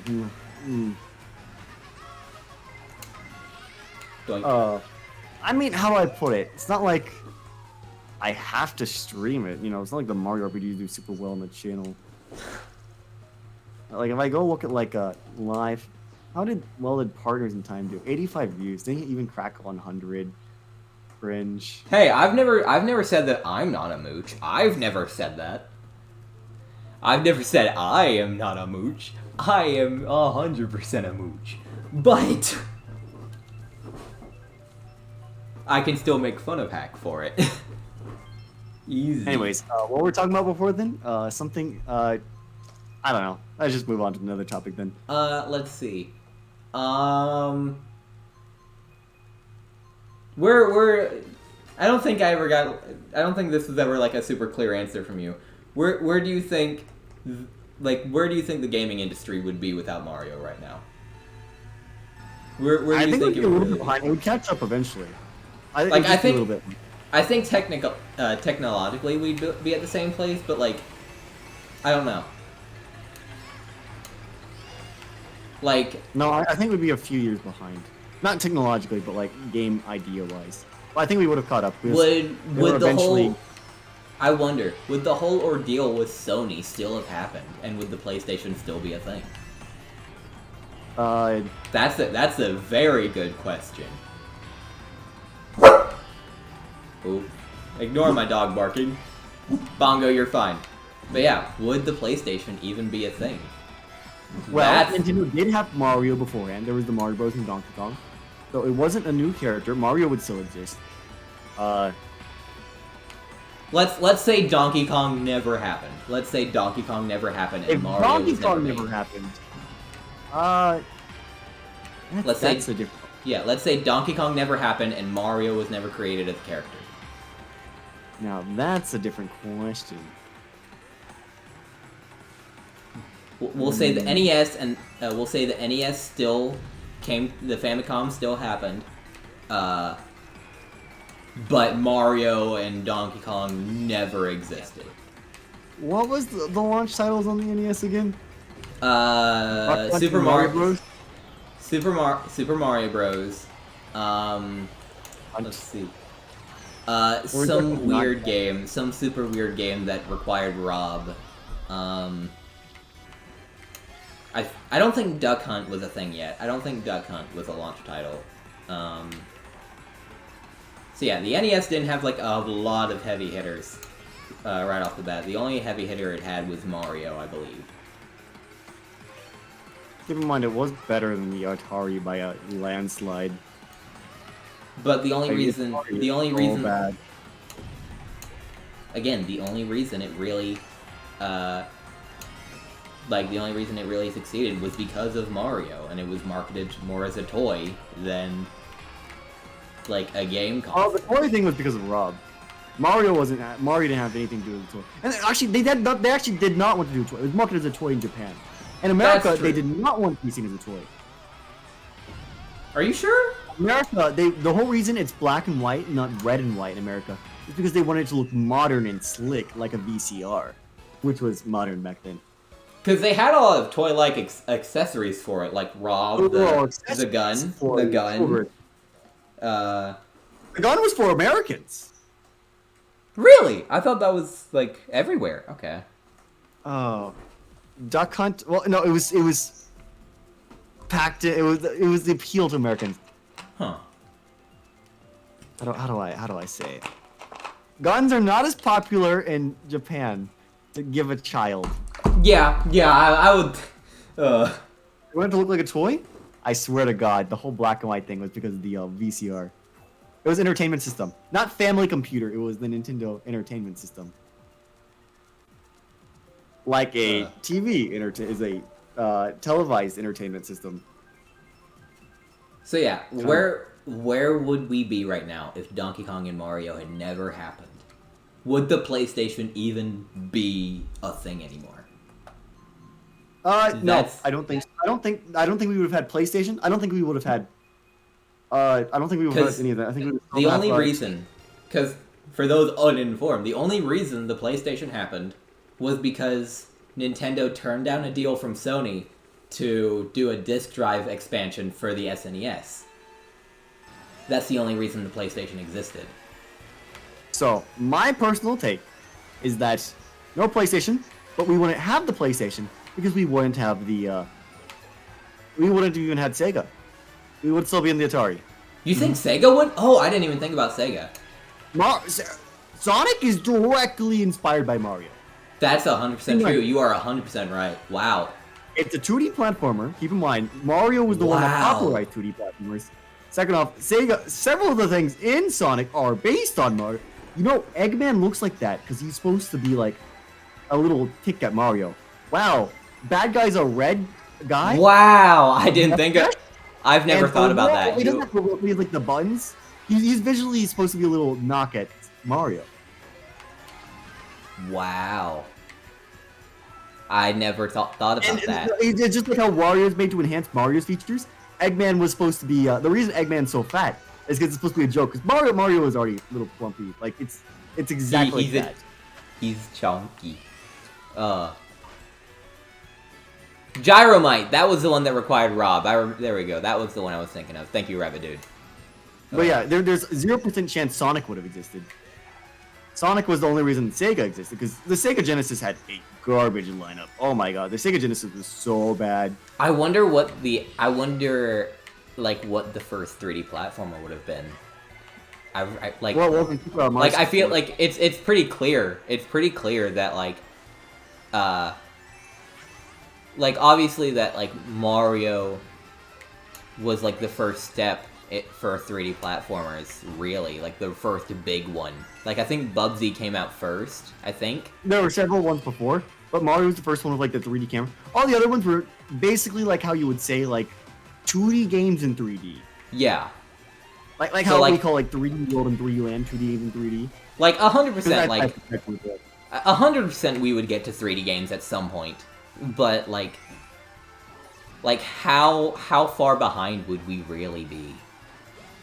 I think we would have been, if the NES never came, the Atari would still be the biggest thing. Because the Atari wasn't meant to be replaced. They didn't want it to be replaced. The Atari was supposed to be the console, and it was supposed to last for like generations and generations. The NES wasn't supposed to be replaced. You know, the whole reason the SNES came out was because the Sega Genesis came out. Nintendo had plans to have like the NES last like twice its length. Bro did me dirty. I'm sorry. That was dirty. I'm very sorry. Yeah, so I personally think the Atari would still be, it wouldn't be kicking. It would be doing horribly. It would be a niche thing for niche people who wanted to play their arcade games at home. And that would be what the games were mostly made of. Arcade games. We would have none of the games where you sit down and do a little adventure. It's get the most points. Here comes the other question. Would Nintendo even still be a big name in the gaming industry without Mario? No. You don't think so? They would still be an arcade company. Because that's what they were. They made little arcade games. Maybe several of the little NES games would be arcade games. Maybe not something like Zelda, but you know, me paying all that stuff. Me paying $600 for the Atari. Imagine. Do you think Atari Atari was revolutionary for its time. Do you think it had really bad decisions. Do you think Atari would still be a thing today without No, Mario? I think Atari would still collapse eventually.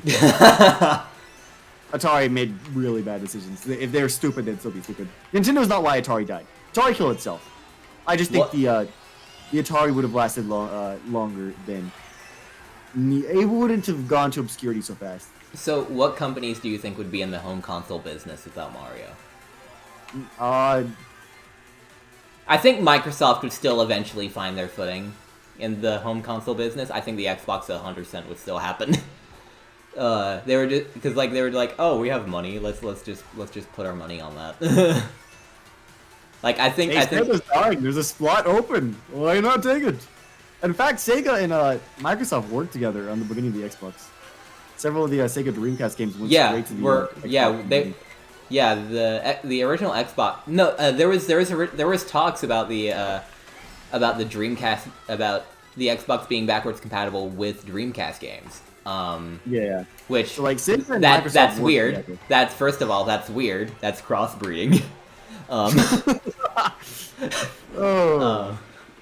That's really weird. Interracial sex. You can't have that.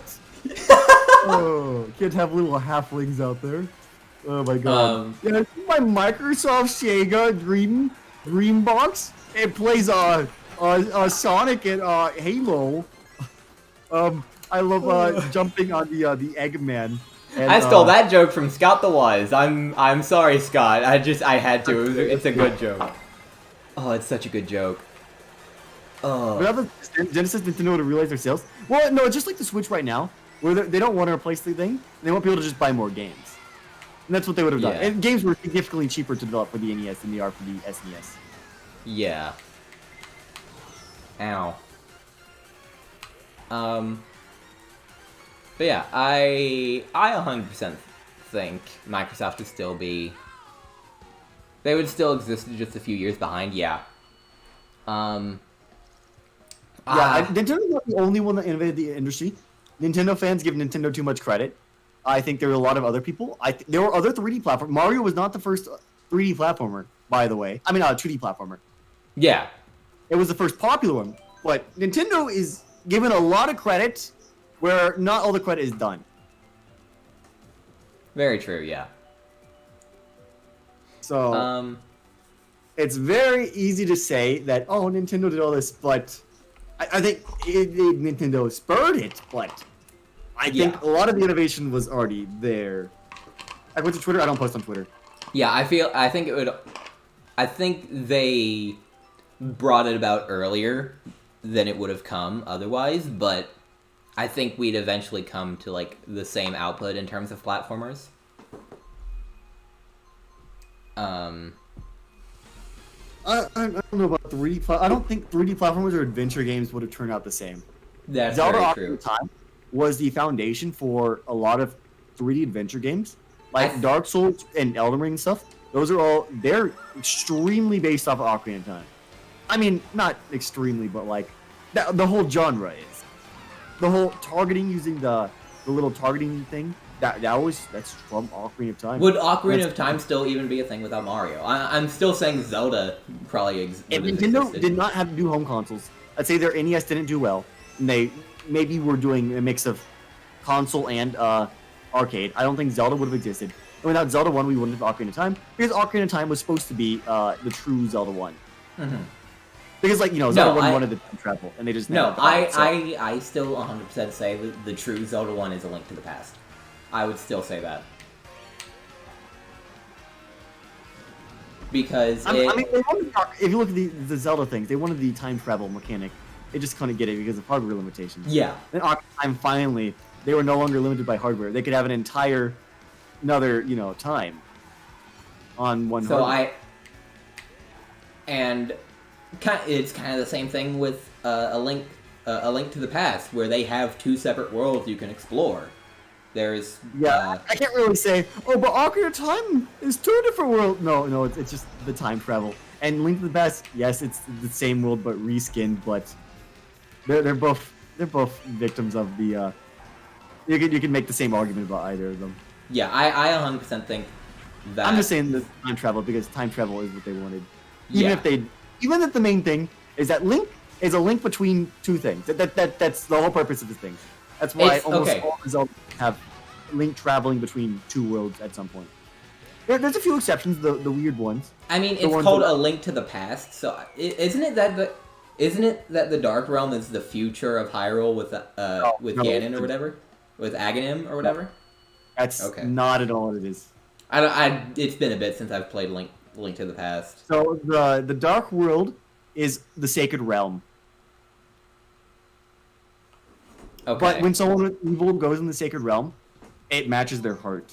Oh, okay. And the whole reason he's a pig is because when you go to the Sacred Realm, you turn into an animal.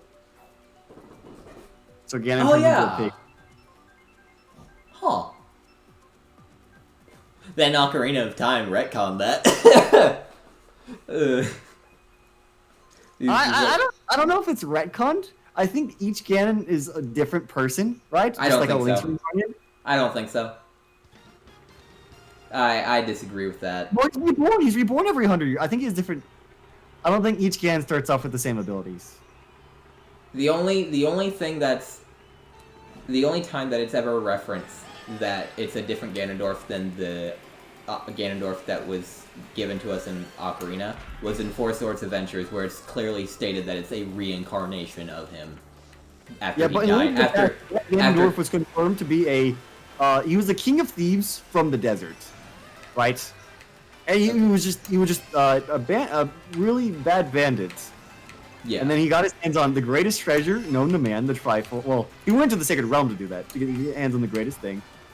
Of course, this was before Zelda lore was all finalized. Yeah. This was before Skyward. This was Zelda. Yeah, this was before Skyward Sword and Hyrule Historia happened. Yeah, the Book of Medora, Link to the Past, is the Bible in the Japanese version. There's official artwork for Link to the Past of Link kneeling to a Jesus statue. That's hilarious. I love it. Oh my god.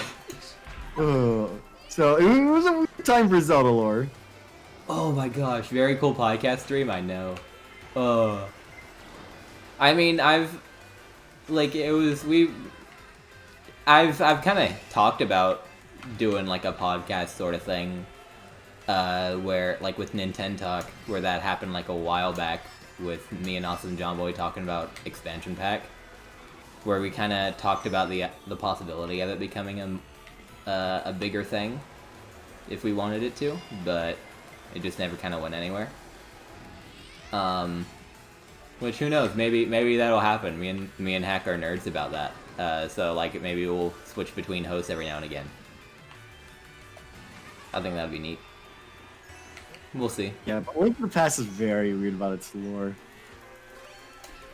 Yeah, I do like though. I like that the pig thing was because you turn to an animal when you go to that world. I was like, oh my god, that makes so much sense. I never registered that. That's I 100%. Like even if the lore doesn't match the rest of the series, it's nice that it at least holds together in the game.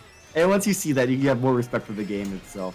Like, Yeah. I never knew Aghanim was Ganon until, like, recently. But once you learn, it makes a lot of sense. It's like, Yeah. why was Aghanim just, like, erased from the series? He wasn't. He's been Ganon the entire time. Yeah, Aghanim is just linked to the past Ganondorf. That's the whole thing.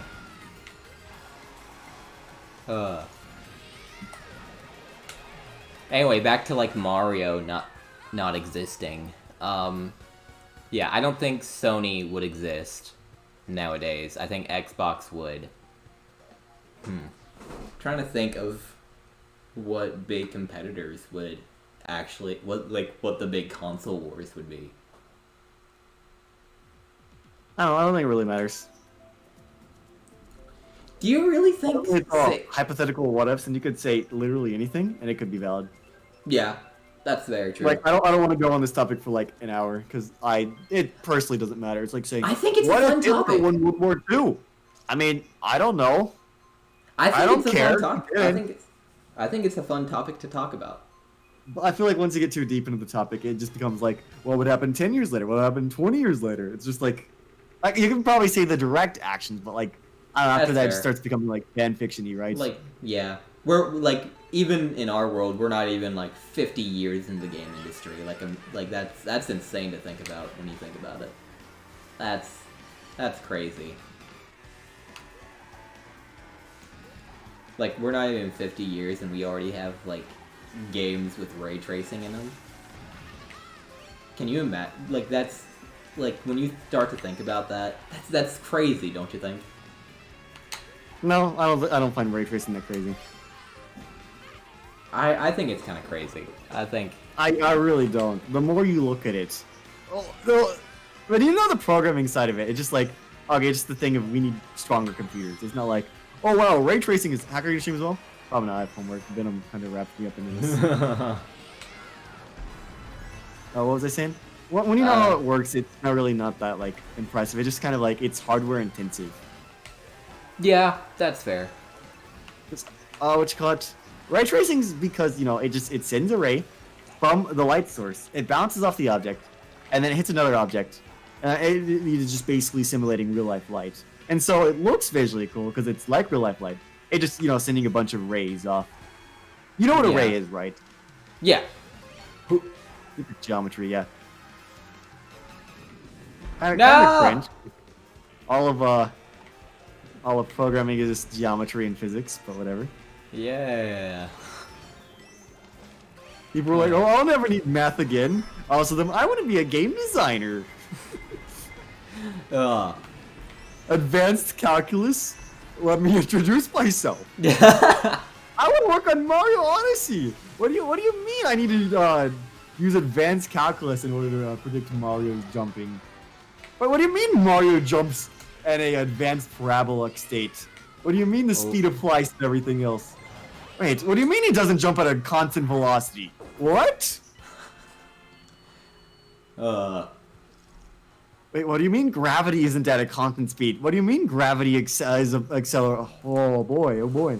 Yeah. What do you mean light travels? You've made your point, Hack. You've made off of the faces of geometric structures. Hack. What do you mean everything's polygons? Oh, scary. Hack, you've made your point.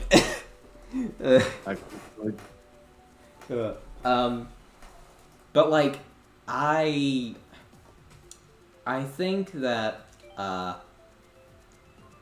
yeah, like even though I think ray tracing is pretty cool to think about. Like, first of all, imagine what we're gonna be in like 50 years of the game industry, 100 years into the game industry. Like I don't like imagining. Okay. I'm just saying like we're not even that far into it. My personal opinion right now is that we're going to be getting something like Skyrim, where all the NPCs are going to be like ran by like a chat GPT thing. Like it's a different experience each time you play the game. And everybody will be like, oh my god. In my game, the dragon was actually my dad. The other game was like, bro. In my game, the waifu was actually my son. Everybody's gonna have like different, and I think AI storytelling, I think the characters like you know how the little AI characters work. You like write their backgrounds. You tell them certain things. You give them their quotes, I don't and then think they fix that. No, I don't think AI writing is genuinely going to be a big thing because I think for NPCs, it is an amazing way to have like I don't think 100 so. NPCs. I don't think so. Because at the well, I'm mainly just talking about like. Keep in mind, this is a technology that we've seen massively grow within like the span of. No, I'm not saying like they can't do it. That's not what I'm saying whatsoever. I'm not saying that. I'm saying that it's not going to happen because of all the people that are going to be out of a job. That's my main thing. I don't because think they care about that. And from the company perspective, they literally don't give a. Well, right now there's a whole thing with the WGA, the Writer Guild. There's something like that. I don't remember writers. It's writing something, but it's basically there's a big thing going on right now about there's like this big writers group that's going on strike against I think Warner Bros or something like that about one of the things that they say in their demands is like don't use AI to fill out your scripts or whatever just to get stuff done for free. We're not doing that. Like just don't fix our scripts for free or whatever. I'm gonna be honest, that's not the main thing. Will be ignored eventually. When farm tools were introduced, people were like, "You're putting people out of a job." When electricity was introduced, people thought electricity was horrible. Like, why would you do that? You're putting people. This is a thing that's been. This has always been a situation. There's always going to be people on the receiving end of every technology, and they always have been angry. But look where we're at. We still have farm tools. We still have electricity. I think it's still going to be used, like, in some capacity. But I think it's going to be moderated in some way. Of course, that's being moderate. I think they'll have limitations. They're not going to be able to say whatever. You're not going to be able to walk up to them and like have sex with the NPCs because you tricked them into having sex with you. Like I said, you write the background. Like there's an AI right now called Character AI. Yeah. Write the background, you write the walking style. Like you write in how they talk by giving them examples. The more examples you do, the more that, and then they can remember what you said to them. And that does require a writer. In fact, that requires a lot more writer than it would have initially been to even just write the character flat out as a one-way done. It takes a lot more writing to make an AI character than it does to just write a regular character. Keep in mind, having set dialogue is a lot harder than it does to write the entire character's backstory. And write what how they respond to certain things, their little clicks and speeches.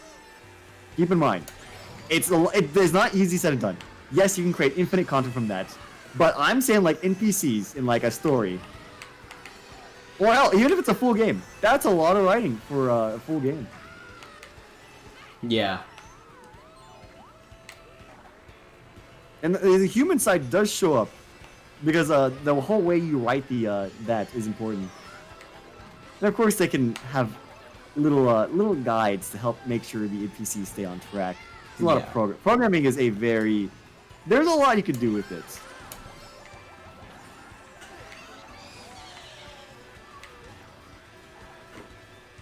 Bro, in my game, I was a farmer and didn't get to go on an adventure. I bought Skyrim 6. It was actually a farming simulator.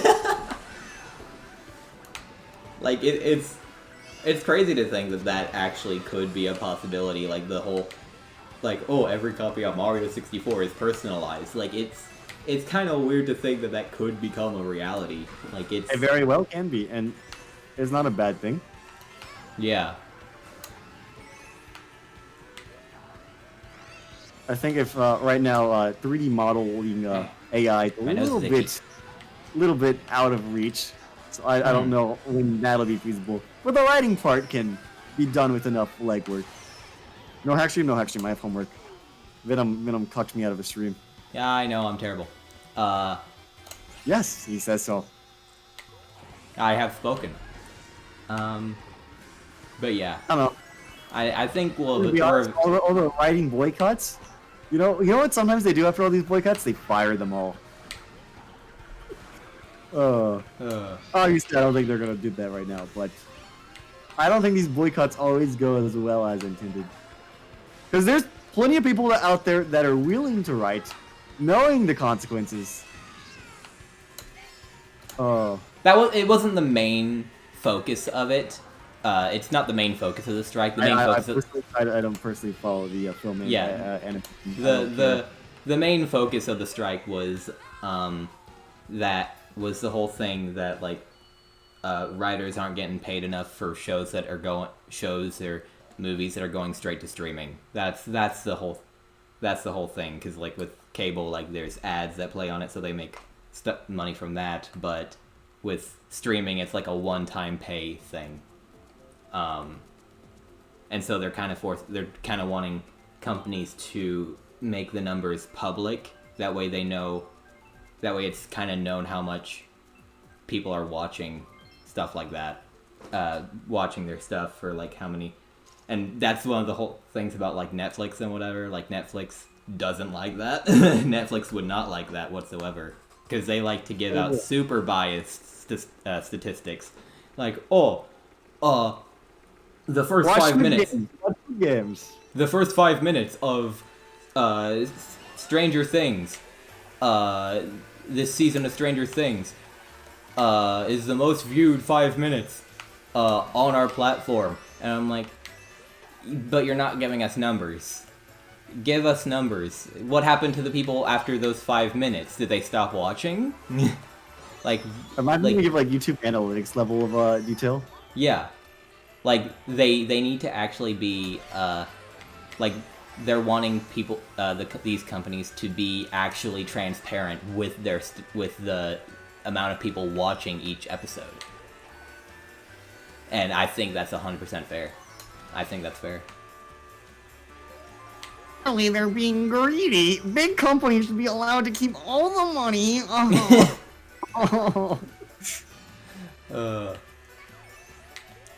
But yeah, I enjoy following this kind of stuff. My daily 5 minutes of Netflix is done. Well, that was a good 5 minutes. I have to go touch grass. The next day, oops, I forgot what happened. Let's rewatch the beginning.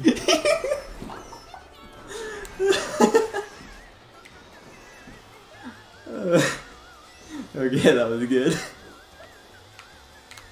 Oh my goodness. But yeah, Netflix is really scummy with their their statistics and whatever. Wow, so. Big company is greedy. Who would have guessed? I know, right? Single tell me Nintendo doesn't tell me their digital sales. I don't know why they don't. They don't. The physical sales are recorded. We have to wait for them to post the digital sales. How do we know they're not lying? Nintendo, you would never lie, right? No, never. Never. Oh, Switch.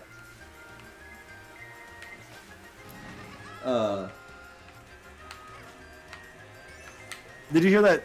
Did you hear about the Kotaku situation? Kotaku. Yeah, so one of the gaming publication websites. Yeah, yeah. So they were really pissed, and Nintendo didn't give them a review code for Tears of the Kingdom. Okay. And the reason they didn't get one for Tears of the Kingdom is because on their Metroid Dread review, they literally said the game looks better emulated and that you should pirate it instead. And so Nintendo has blacklisted them for Zelda. Oh, wow. And guess what they're doing to come back at it? They're now reporting on the leaks. I want to see Nintendo go at their throats. Screw them. I hate gaming journalists. Gaming journalists are mad. This arc is gonna be very fun to watch. I want to see what happens next. Cause like this is curious. So they did that. Nintendo blacklists them. Okay, cool. I guess. That's interesting. That is interesting. Bro, imagine being given a free copy. It's like, you should pirate it. You got it for free! You got it for free! Yeah, Why yeah. are you saying that? Show yourself, journalist! Oh my god, journalists are bastards. They're actually They couldn't dumbest get people past. known. They couldn't get past the tutorial of Cuphead. Legit bad. Bro, I will. Journalists are just. How can anybody respect that as a profession? Just watch like Scott the Laws. I swear to God. Yeah, they gave like SpongeBob Bow for Bikini Bottom Rehydrated, like a 5 out of 10 or something like that. And their complaint was that it feels like a remake of a 2002 SpongeBob game, mediocre SpongeBob game. And like Base game for encouraging pirates on a new game before it came out. No, I think that's incredibly bad. Yeah. Dread deserves all the money. It's a series that's already dying. The developers did all their hard work into it. Like Encouraging piracy on that? Go to hell, honestly. Yeah. If I was an indie developer and then somebody said pirate my game, I would hire a hitman and I would do very nice things to them. Like, say what you want about like game pricing and whatever. Like about like every Nintendo first party game being like $60, whatever. That's just kind of the norm at this point. But like, all the developers that are kind of pouring in all their work into these games, like you're not punishing Nintendo because you're not buying the game. You're punishing those developers. Not punishing Nintendo, exactly. You're punishing Mercury Steam. You're Nintendo just be like, oh well, suck to suck. I guess we won't make Metroid games anymore. Yeah, like that's what Nintendo sees. Nintendo sees lack of sales, and they're like, oh, people didn't like this game.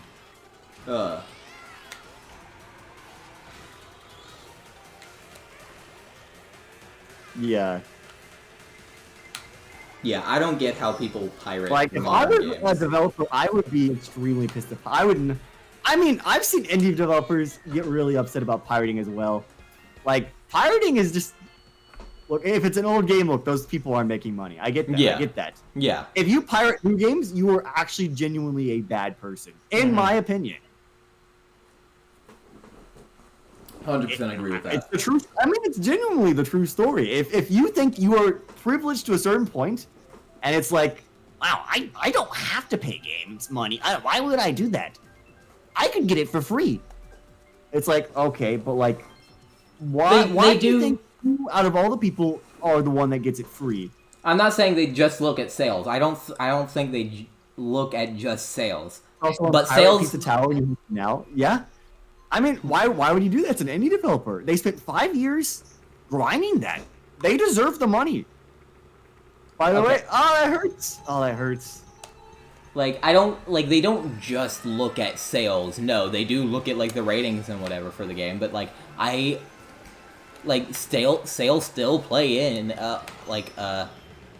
a major part of that game's development. At least it may affect the budget of the next game. Yeah, So that's exactly where I was going with it. That's exactly where I was right. going with it. If a game doesn't do well in sales, the budget of the next game is going to be much lower. So, yeah. Money talks. Money does talk. Like, I don't think, like, the whole, I don't know. I don't know. I can understand the whole thing about like old games. The Yeah, developers there, most of them are retired, right? They're not making money. SNES, N64, whatever. Those are fine. But brand new, especially like games that are just released. Hell, a lot of people pirate these games before they even come out. Like, yeah, like people were playing 3D World plus Bowser's Fury like a week before the game came out or something like that, right? I saw people talking, playing the leaked one on Twitter. It's out there, the full game. And these people were like, "Oh, I'm owning Nintendo. I don't have to wait 2 weeks. Oh, y'all suck. Why are y'all paying $70? This game's not worth $70." It's like, how did you make? First off, how do you make that decision before you played the game? Second off, kill yourself. Third off, your mom is happy in my bed. I brought her over to have tacos and sex. Let's go. But yeah, like, I lost my train of thought. I can't remember what I was gonna say. Sorry. Crap, what was I gonna say? Shoot. What were you talking about before that? Before that? Budget? Budget, no, not that. I don't know. But yeah, I had something I wanted to say. Yeah. I don't know, it feels a little spoiled though, to just think that you deserve free games. No, gaming is not a right. It is a privilege. Yeah. By giving money to the lovely people who worked on the thing for years, also, you have the right to play their hard work. And also, if you've done any kind of game development, you can feel like the passion that goes into games. Also, may I just also add, Yuzu is a bad emulator from what I've heard, so why would you want to waste your time on that as well? See, that sucks when people also talk about glitches on a game, and then they're playing the emulated version, and it just gives the game really bad reputation. Mm-hmm. Like a lot of the big Sonic Colors Ultimate was not a good port, but a lot of the crashes and stuff were recorded on the emulated version, and it was really bad. The devs don't actually earn money. They do. It's not necessarily all the people who are the grunt guys. They have salaries, but like the higher ups in there do. I mean, it's not like they're doing the hard work, but I would prefer to have like Mercury Stream, Alpha Dream, those kind of companies. I prefer to have them in function rather than just dying. And with indies 100% they do. I remember there was an indie guy saying one of his most fun projects he worked on was for an indie game, because they had no money to pay him at the beginning, but they said, hey, we'll give you like 1% of the sales of the money. And he said that was really cool, because it means like he just has like a constant income rather than having to rely on like getting a new gig. Right? That's cool. And he's like, hey, we can't afford to pay you right now. What if we just give you 1% of the sales? And hey, honestly, that makes you invest in the game. You're invested into the sales, right? You're like, oh, I guess I want to work hard to make this game do well if I'm making 1% off of it. I think that's a cool way to pay people.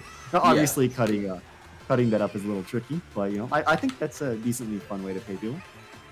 It's like the harder you work, the more you get paid, rather than, oh, if this game does well, you can work on the game again.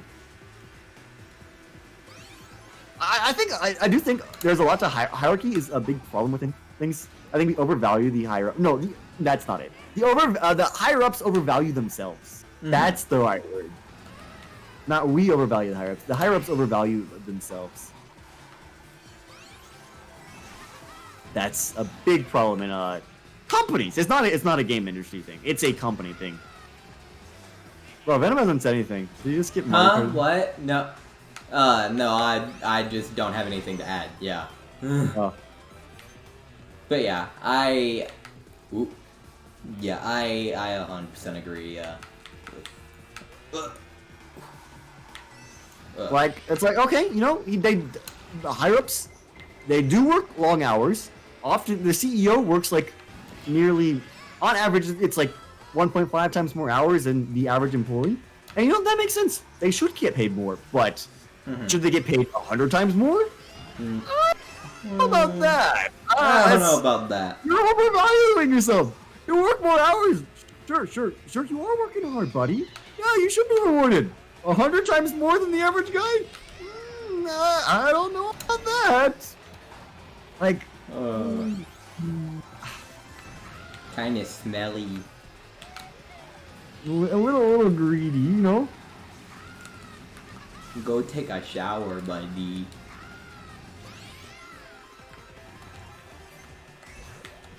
All right, let's No. go. No, like 20 or 10 times the max? No. At my dad's company, the CEO makes like $40 million a year. Dear Lord. Yes, he works at an oil company. Like, $40 million. Wow. And there's multiple higher-ups. Well, that's just like the CEO. The CEO is obviously making more. I believe the president of America in their company makes like $5 million, which is still a lot. This is a year, the yearly, by the way. With not accounting the bonuses. Yes, let's just give myself a bonus. Oh, I was a good employee. What if we bonused myself? Oh. Was it 40 million? Or was it the president who made 40 million? It was the CEO who made like 200 million. There's a lot. They make crazy amount of money. It depends on the company. But do you want to go all the way to? Do you want to go all the way to 48? We've never gone all the way to 48. I have on my stream before, but really? Okay. Yes, I remember when my birthday went. We did Mario Kart on my birthday. We went to not birthday. It was the day before my birthday, but it became my birthday by the end of the stream. Yeah. Yeah. Well, we can end on 48. Why not? I think that'd be cool. Yeah. It's not like you have anything important to do. That's not like I have homework. Oh, I don't even know how to do it. It's physics.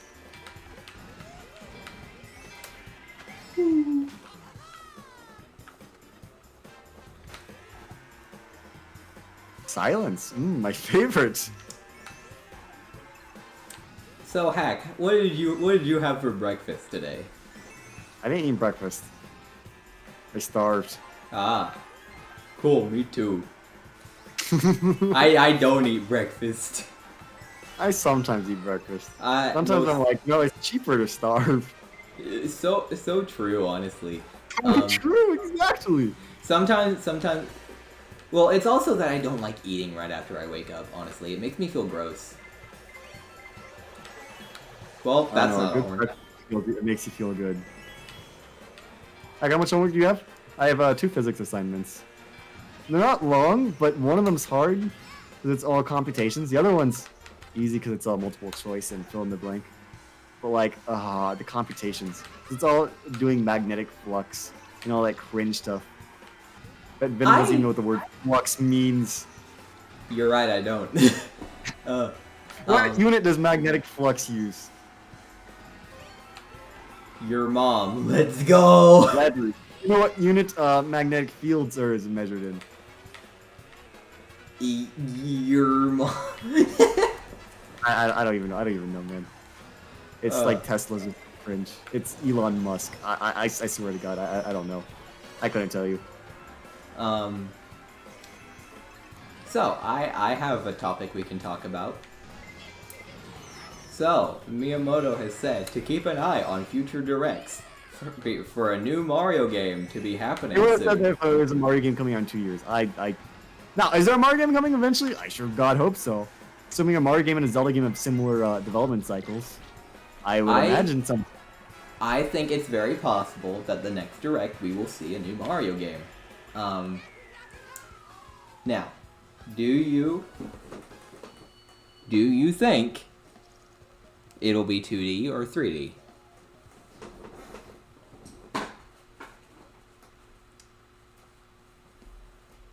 Silence. 3D?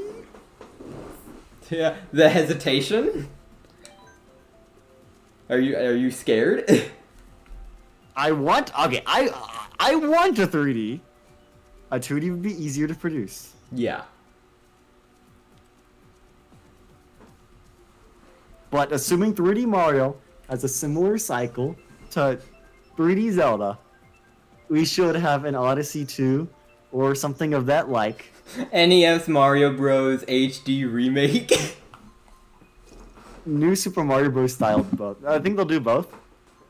Mate, it's not like they're developed by the same team, so it's like we can't have both. Both That's true. is an option. I think both would be cool. As far as I'm aware, the 2D Mario is worked on by a new team. Like, as from what I heard, New Super Mario Bros. U and 2, they trained like an entirely new team just to do those 2 games. They're easy products. Be real. Those are not like the forefront of programming. hey, we're not changing the game industry. So they're like, hey, newbies, you like 2D Mario? Yeah, we like 2D Mario. Great. Go make us 2 2D Mario games right now. 2 at the same time? It's easy. You have all the assets already for you. Kinda. I mean, you know, they'd upscale and all that stuff. But, like, nothing. They weren't, like, changing the world. If it They is like, more experienced programmers on the 3D Zelda, 3D Mario. Like, great. Now radically change the gaming industry forever. if it is 2D though, do you think it'll be a part of New Super? No, New Super is dead. You think so? I think Super Mario Maker was like our bid farewell to New Super. Really? You think so? Yes. I think we won't see any more games in that style. Fair enough. What do you think they'll do now that New Super is dead? Do you think That's like something that's up to Nintendo to do it. New Super was original for its time. And I'm certain the next thing we'll see will be original for its time until it gets milked 4 times. So, hard to say. do you think they'll just call it Super Mario Brothers, or do you think they'll just call it Super Mario Brothers with a subtitle, or It very well may just be Super Mario. It's probably just gonna be Super Mario something, not Super Mario Bros. Or New Super. I think it'll be Super Mario. You know, like it's Super Mario Land, Super Mario Bros. They don't all have Super Mario Bros in it. We have Mario World. We have all that stuff. They can do a lot. yeah, there is a lot that they can do. There's a lot of wiggle room. They don't have to stick to any trending or title. What would you think about a Galaxy 3? I think that's cringe. I don't want a sequel. I would rather want new. Either give me Odyssey 2 or give me something brand new. We don't need a Galaxy 3. The only reason people want a Galaxy 3 is because we got a Galaxy 2. And like small brains like, but what if we got a trilogy? Not everything needs to be a trilogy. Honestly, the more you milk things, the less special it'll be. That's the whole reason everybody hates New Super, because it was milked. Galaxy was milked a 3rd time. I'd be like, bro. Because let's be real, the spin is not the spin's the worst gimmick in the Mario series. Newer Ultra. Newer Wadding's a Ultra. better gimmick, and Cappy's a better gimmick than the spin. The spin's lame. Oh, you shake the remote and Mario spins. Yeah, I think Galaxy 2, I can imagine they were. I think Flood and Cappy are the 2 best gimmicks we've ever had with Mario. I literally said that. Yeah, I think. They were the only other gimmicks. We've only had Spin and Cappy and Flood. It's not like there's competition. We've had Cat and Tanuki. No, those are 2D Mario games in 3D. 3D Land and 3D World, do not consider. Very true. Those are just power-ups. Those are power-ups. That's like saying, oh, but Galaxy had the Fire Flower and the Boo Mushroom and all that stuff. I think they're power-ups. They're not the main gimmick of the game. The main gimmick is something you always have. That's like saying the captures. It's like, oh, but Odyssey had Goomba. Playable.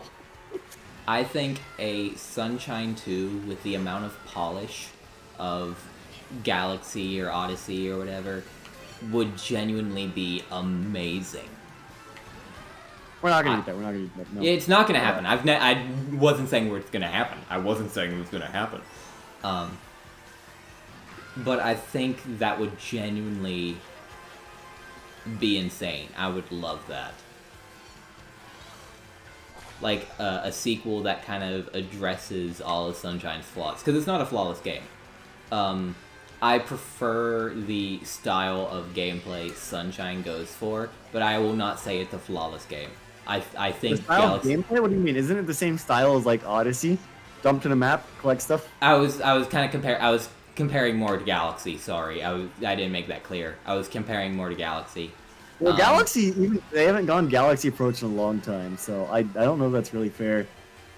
Well, I was kind of just saying that, like, I think Galaxy is overall the better game. Even if I want an Odyssey with more Galaxy in it, if that makes sense. Not like Mario Galaxy, but like more of the linear areas inside of it.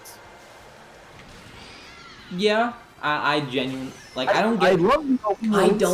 I genuinely I genuinely don't know why people complain so much about linearity in games. That's such, like, I don't know if that's a hot take or whatever.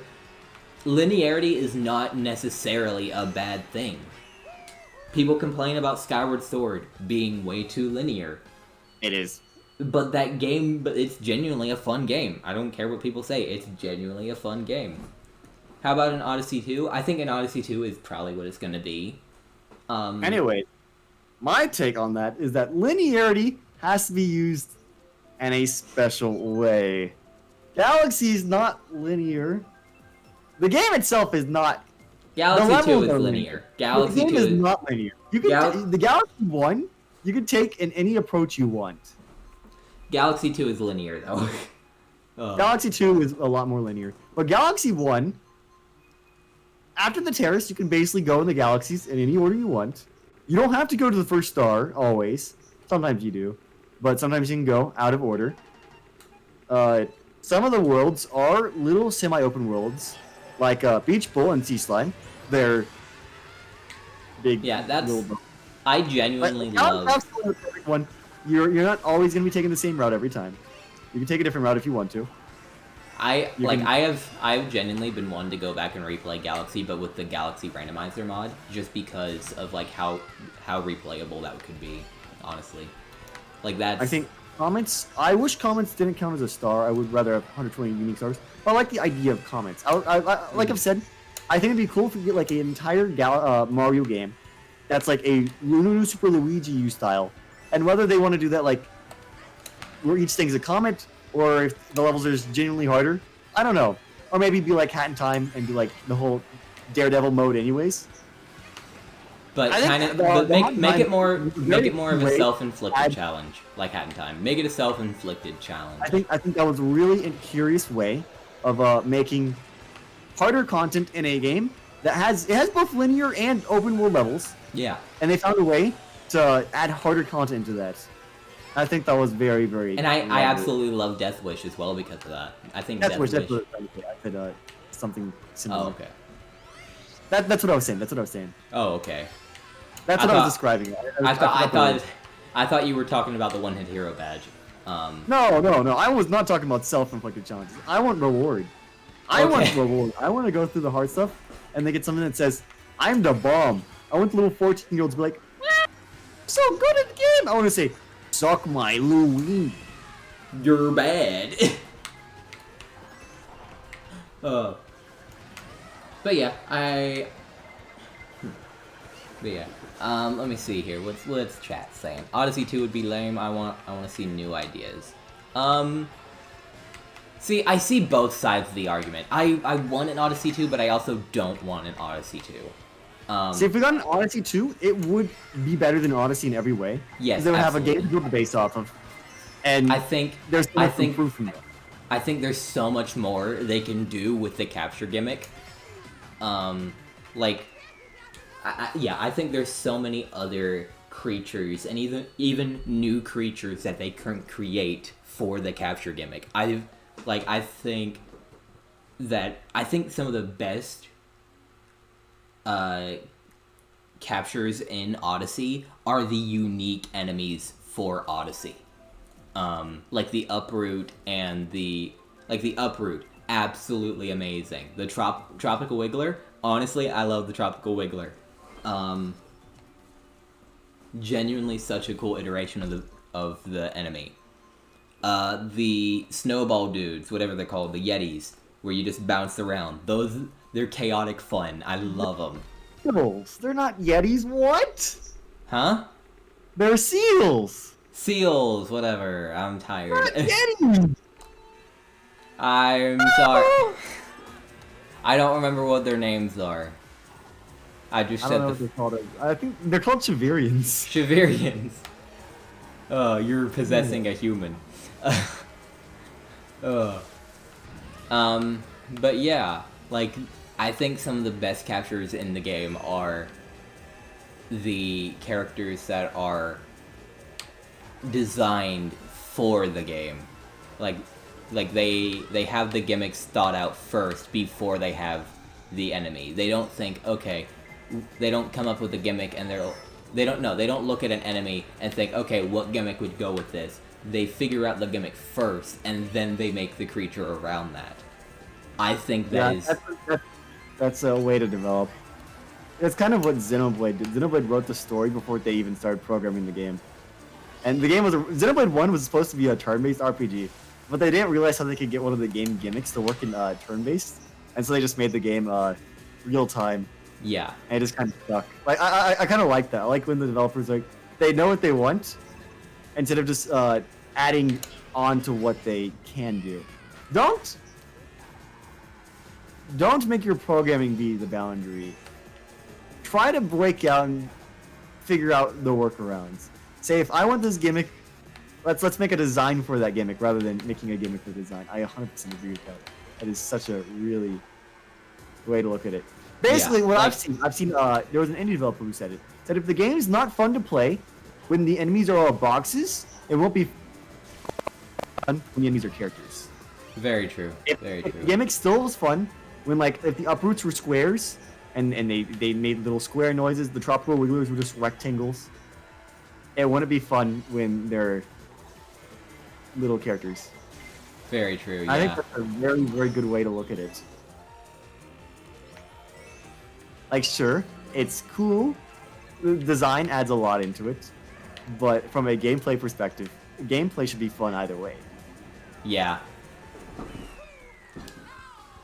But yeah, that's one of the things I love so much. Like, yeah, Odyssey has a lot of filler, and Nintendo knows people's complaints with it.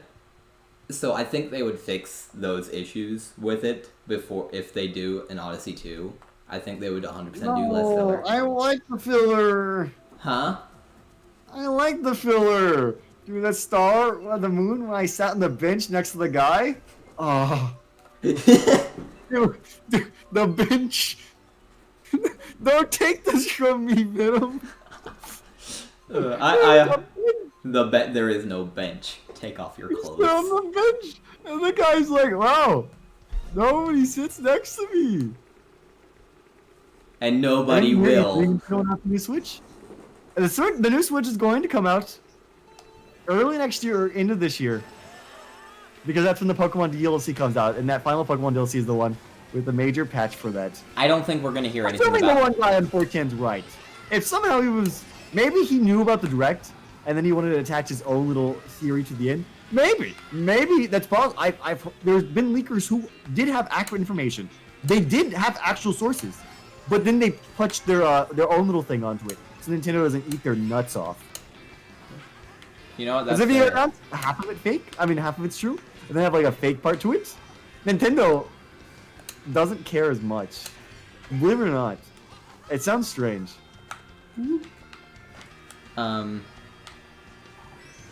But yeah, I don't know. Townsend just like Luigi on the roof. Oh my god, that was so good, dude. It means you have to explore the planet and find the secret way up. You good? Ripple jumping. Goodness. Sorry, you were breaking up a bit.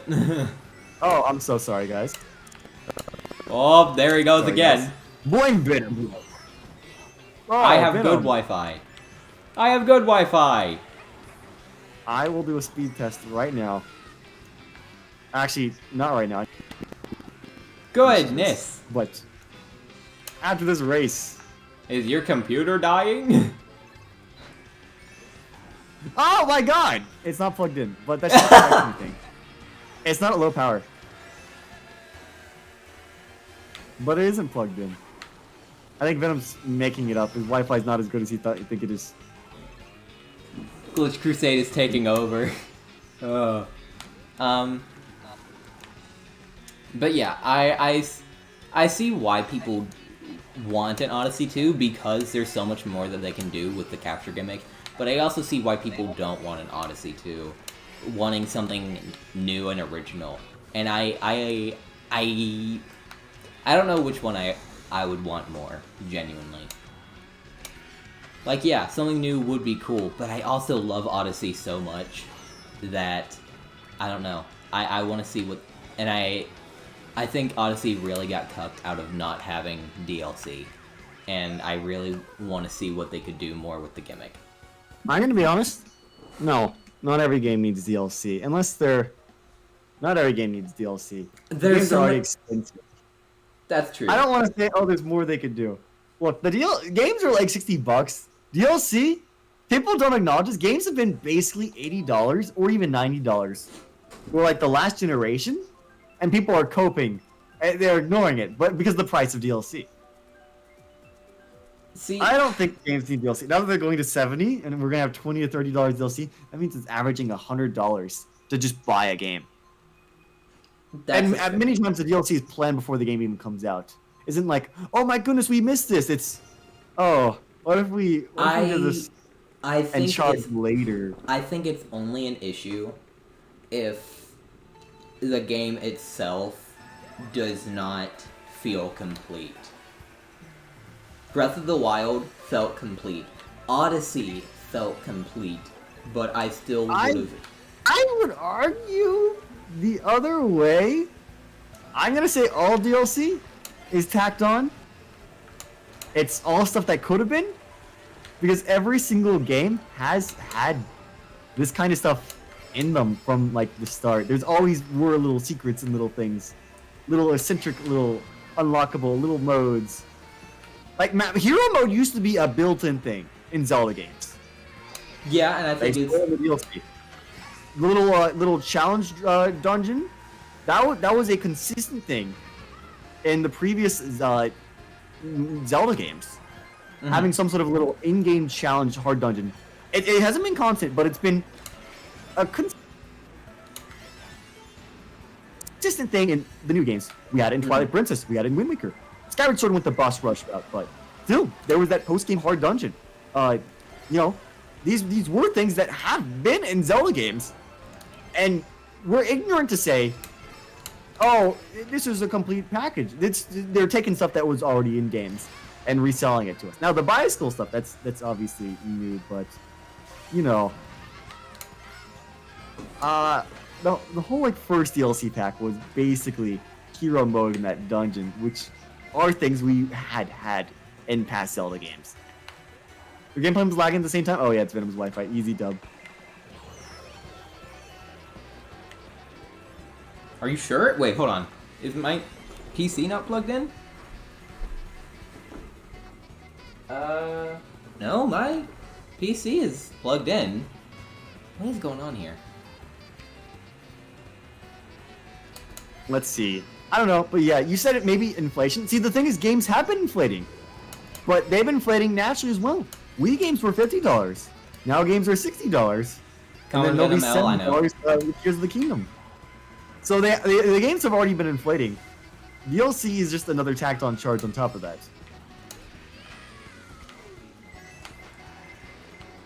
Yeah, so I don't know, that's my take.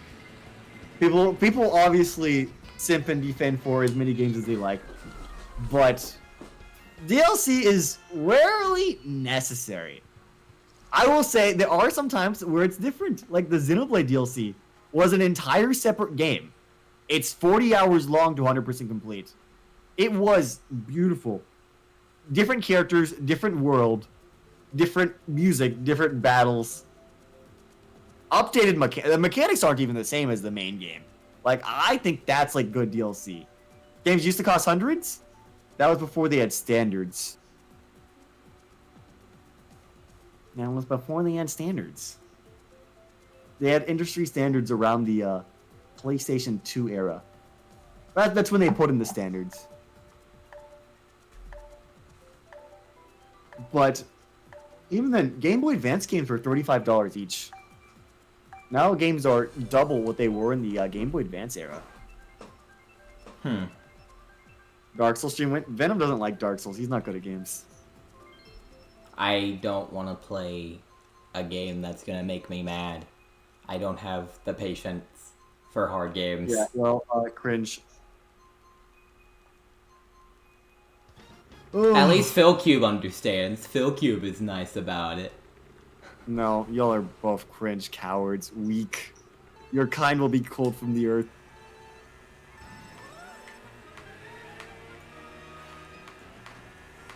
So hello guys, welcome to the HackedCrusade stream. Today we're streaming Mario Kart.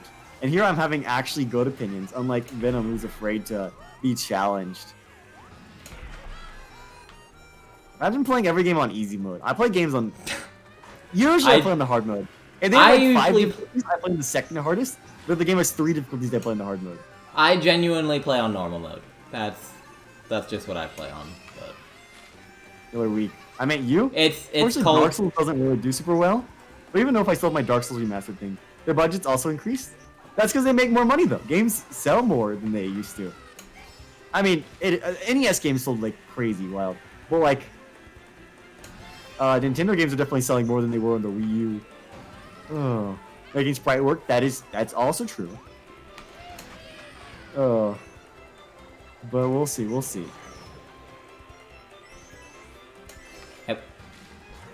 God damn it, red shelled and blue shelled. Imagine.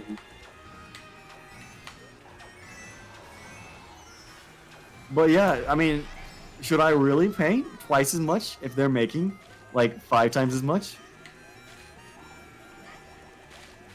Making the 2D sprites for bingusbongus.com isn't as bad as making a, or when they're making a $200 billion. Bing, bing, bing, bing. Imagine breaking your games because you're bad. I could never do that. You know, I never get pissed at the actual game. I'll get pissed at other people. Competitive gameplay's stupid. I lost because the other person did a tryhard, not because I'm bad. But if a boss kills me, that's just a skill issue, you know? I mainly get frustrated with myself. That's the only thing that I really get frustrated with unless I'm playing a multiplayer game. I'm like, bro, Hack, you got it. You're a god. Clearly, there was just a spike in something strange. The game glitched. You would never die. Glitch is my enemy. I know this more than anybody else. Those act what the hell. Bro, the 3,000-hour Kazuya and the stream. Bro, I ain't dealing with that. I play DD. You like multiplayer games? I like dumb multiplayer games, like this one. When I'm fighting people who aren't like, oh, I know how to do the Shroomless shortcuts because I watched a guide video on how to do. I ain't watching a guide on Mario Kart. Play Mario Kart good. I play Mario Kart so I can wisely use my items. I'm not gonna go search up the Virgin. Oh, here's a Shroomless shortcut. It's so cringe. It's so cringe. It's never felt your teammates just sucking up bad matchmaking. That's so true. Well, see, that's literally how it is in Splatoon. Because in Splatoon, I feel like I'm average. Because I'm either on a team with really bad people or I get hard carried. And I'm the bad people. I'm the bad people. You are the bad people. Like, either I'm being hard carried or my team is actually bad. Like, I'm like, there's no in between. Sometimes, though, those shortcuts don't even always help and they still tend to lose. No. When you fight these actual people, it just literally stupid. Like, oh, this shortcut saves 2 seconds. This shortcut saves half second. And they just all stack up and it's just like, stop. Why are you watching tutorials? Stop. Learn yourself. Play the game. If you're doing stuff the developer didn't intend in order to get advantage in the game, kill yourself. If you're watching YouTube to become better and not learning these things yourself, you're a bad person. Cringe. Unbased. It's not even speed running. If you're doing this in the multiplayer game, cringe. Like, Mario Kart's supposed to be fun. I don't want it to be inspired. See, it's the people who, these are the people who play Waluigi Wiggler. Well, yeah, used to. Luckily, Nintendo's been better at balancing the game. But those people. MatPat has made like a video. Bad people. MatPat's made like a video on like how to get good at Among Us or whatever. And like, just watch the map and see when people vent. Like, bro, that's such a dumb strat. I hate that strat. That's a dumb strat. Like, don't even do your task. Just watch the map. Ugh. I'm like, come on. Imagine not playing Among Us. Come on. Right? Like, and then you're gonna be the guy like, oh, we're almost to a task victory, and you just didn't freaking do your task. Yeah. The task would make the game fun. If Among Us was just walking around with no task, it wouldn't be fun. Just watch the map. Like, I don't want tryhards in Among Us. Like, get out of here. Some people were like screen snipe when I'm like trying to stream. Like, bro, is winning really that much of a deal? This is a multiplayer game. If somebody wins every single time in a multiplayer game, I think the multiplayer game's fault. Yeah, you don't. Yeah, you don't look. There's a cool. reason almost all like the popular multiplayer games are about spinning dice and all that stuff. It's supposed to be different every single time. That's the whole appeal of D&D. It's not set before you go in. Mm-hmm. You gotta play with tryhards ruin things. I think in a single player game it's fine. Like playing with others, I don't want you to do that. Like if you cheese the Dark Souls boss and I did it legit, I don't care. That doesn't hurt me. It doesn't hurt you either. But like when the multiplayer game no longer is a casual game because everybody's now running the best setup and you can no longer play as the character you want to. You have to all play as Waluigi Wiggler. And you all need to do the certain little skippy skips across the skips. And when a thing that the game doesn't teach you, you have to watch an outside YouTube video to do something the developers never intended. That just ruins a game. Mm-hmm. Oh my god. Among Us tryhards don't even work half the time because you also rely on everyone else not being stupid. Ugh. Among Us is an interesting game. It's got such a toxic, like, player base. Like, I'm gonna join this streamer's game, and I'm gonna call them out whenever they're the killer. They're cheating in Mario Party? Bro, what the hell? That ruins the fun. My friends managed to find a way to time the dice hits in Mario Party. Basically have a custom dice every roll. I thought you could time it, but apparently, I thought you could time it, but y'all told me I couldn't. I thought when I first got into it, you could time it. I thought the developer said it. Not the developers. I thought they looked in the code and it actually is random. That's what I thought. Huh. Are your friends tricking themselves? Honestly, really lucky. Yeah, honestly, I don't know how much I buy it. Yeah, Fall Guys is genuinely supposed to be dumb fun. There's no tryhards in Fall Guys. There are tryhards in Fall Guys. What do you mean? Really? There are? I didn't know that. Fall Guys has really big metas in some of the strats. Never mind then. Some of them were like, if you jump on this, you can skip this entire jump, and you'll get first every time, assuming nobody else knows this in the lobby. Some of them, if another player is like placed in a certain spot, you can jump on their head, and then skip an entire section. Again, shaving off a lot of time. I'm so tired. Okay. I used to watch Fall Guys speedruns. They're fun to watch. And I was like, well, I'm not going to do any of this. This is cringe. Sorry guys. My brain just turned off there for a second. I'm sorry. That was painful. I apologize for that. Your brain's been on this entire time? I never knew. Yeah, neither did I.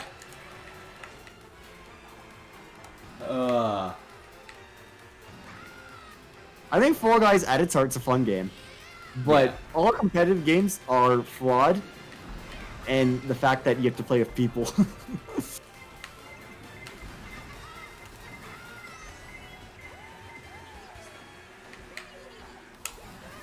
We should play some Fall Guys later. Later. There's a new update coming out. Looks fun. Creative mode update. Do the same maps repeatedly. Also, Fall Guys definitely has its problems. I think crowns aren't worth much. So winning is just like, why even bother? Let's see. What was the other one? Yeah, the load times are way too bad. There ain't no reason I need to wait like 10 minutes between each match. It's so bad. That's disgusting. Oh. Fall Guys is a very strange game. Woo! Barely got fourth. Okay.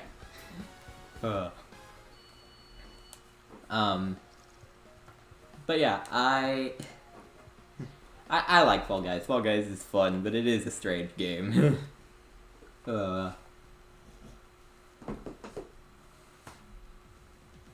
Like, Fall Guys is a very weird game. I didn't even think about, like, some of the maps having, like, tricks and whatever. Having meta strats. But yeah, that's fair.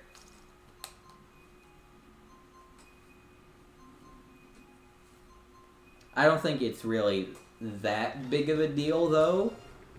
Because some of the strats can still be messed up. And I don't know. I don't think meta really matters as much in Fall Guys. There's definitely there's a Fall Guy meta. You're just not, we're not good enough. We're not getting wins enough to be in the lobbies with these meta people. Keep that in mind.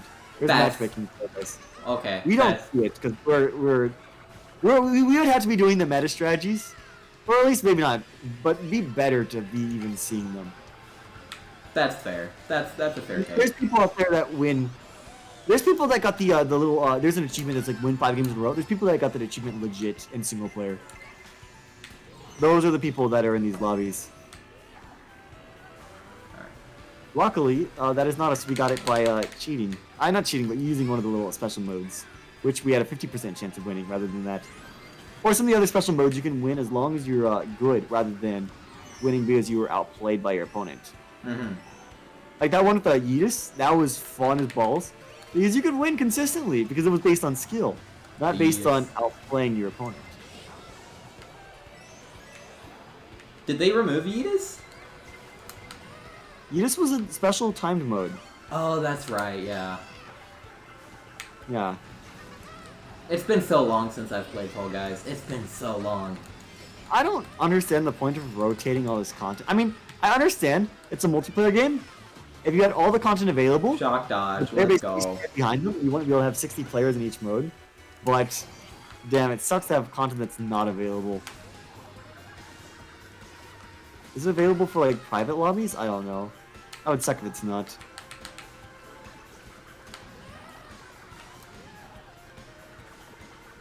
Venom. No, my banana! No! Venom. You hit my banana. No! I got a triple red shell, then I got 2 more red shells after that. Oh. This is why the coin should be in Mario Kart. Oh, that didn't hit. Oh well.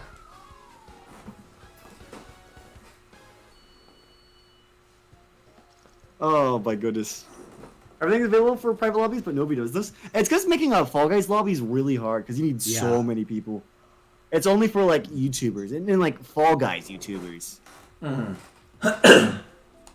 Like, how would you have 80 people, not just 80 people, but 80 people doing the with viewers?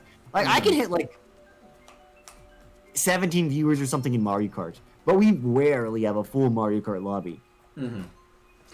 Like, I think I've hit the lobby cap like a few. Now I've hit max Smash lobbies all the time, but Smash people are nerds. Yo, what is up, Whoa? Hey yo, hello, Whoa. Greetings. Also, sorry if my voice sounds a little bit off as well. I didn't mention this at the start, but I've had a sore throat recently as well, so I probably shouldn't be streaming. But yes, of course. Not only have we been moving, I've had a sore throat. I saw that. I saw you go flying back there. Yeah, somebody hit me with something really fast. Uh. The thing is, the NPCs, they get their items immediately out of the box, and we regular folks don't. Even if you mash, the NPCs still get it faster. But they like get it. I think they get it like frame 1. I don't know.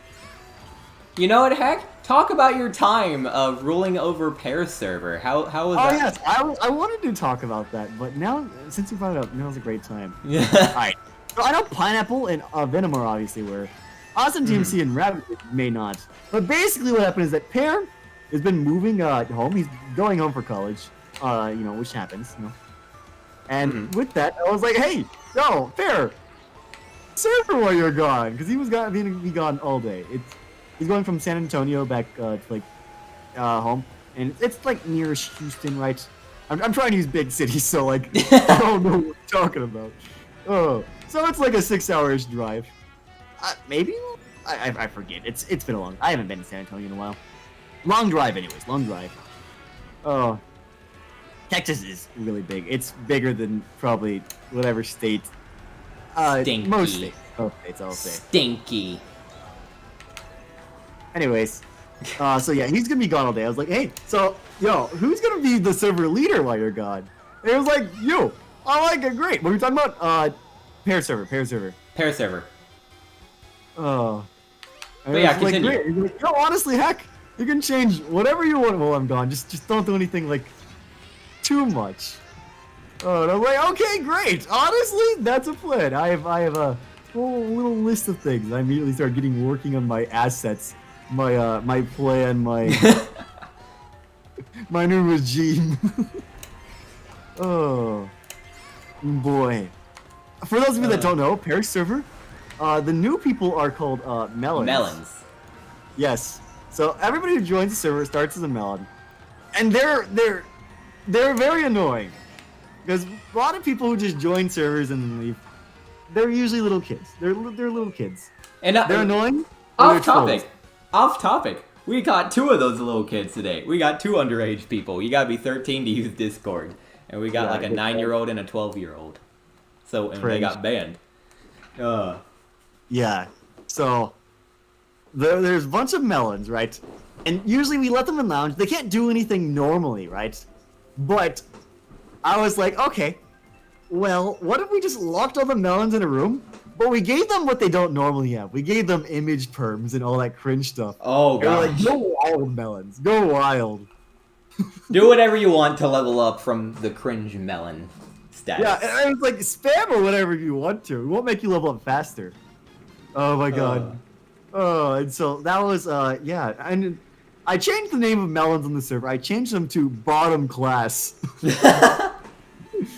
and I shoved them in a room called what was it? Scum grinders. Scum grinders. Scum grinder. LVO. Because melons are the scum of the earth. Grind. Oh my god. Really just good stuff. Man, such a good day. What a good day. I'm just over there in the announcement, like, guys, I've finally done it. We have abolished melons. All melons must now be in this channel. In the mod room, they're like, why do you have another channel? That's another channel to moderate. I'm like, guys, trust me, entity cramming the melons is a good idea. They don't know what to do with this. You just need to level up to level 5. You have to start off as a melon. It's the rules. And I think it's fair.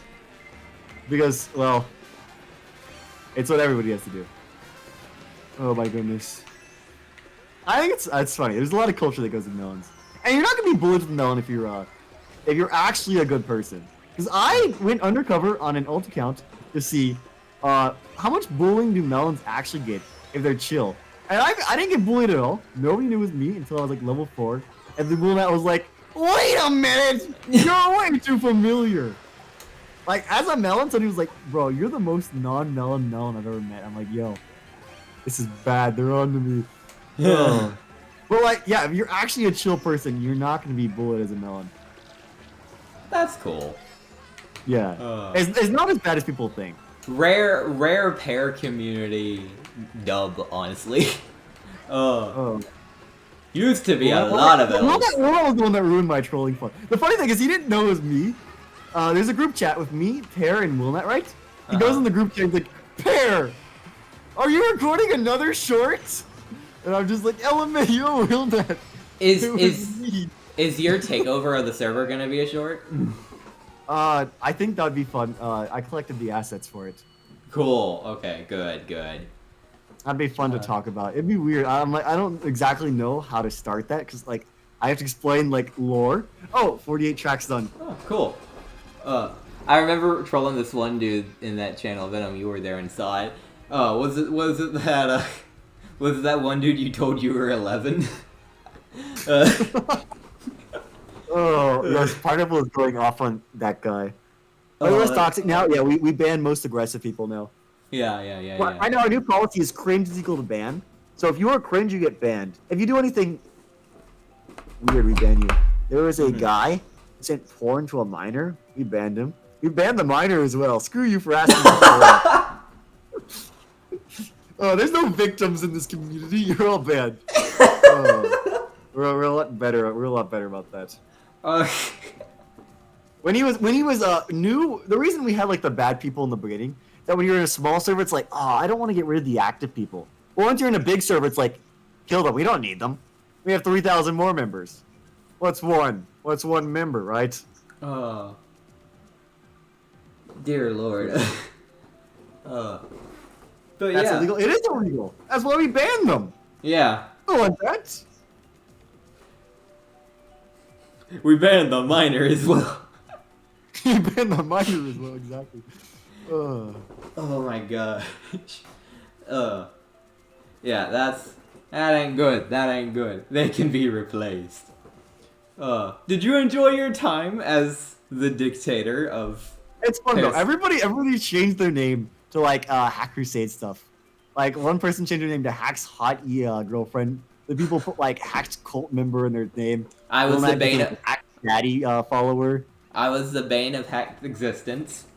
Like everybody changed their name to hack related stuff. Just start more races. Go, just do like I don't know 4 maybe. We're talking. Oh, we're still okay. Talking. Oh, we want to keep going. Okay. We're talking. I'm having fun. Okay. For once on a Venom stream, you're having fun. Yeah. So I don't know. That was very fun. Oh, very fun to do that. I changed the profile pic to the. I changed it to narrow with sunglasses. With sunglasses. If you saw in my general chat, I posted a meme. It was like, HackedCrusade Central and the cooler HackedCrusade Central. Yeah, I saw that one.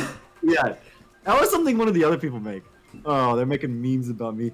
Oh, fun stuff though. Really ton of fun.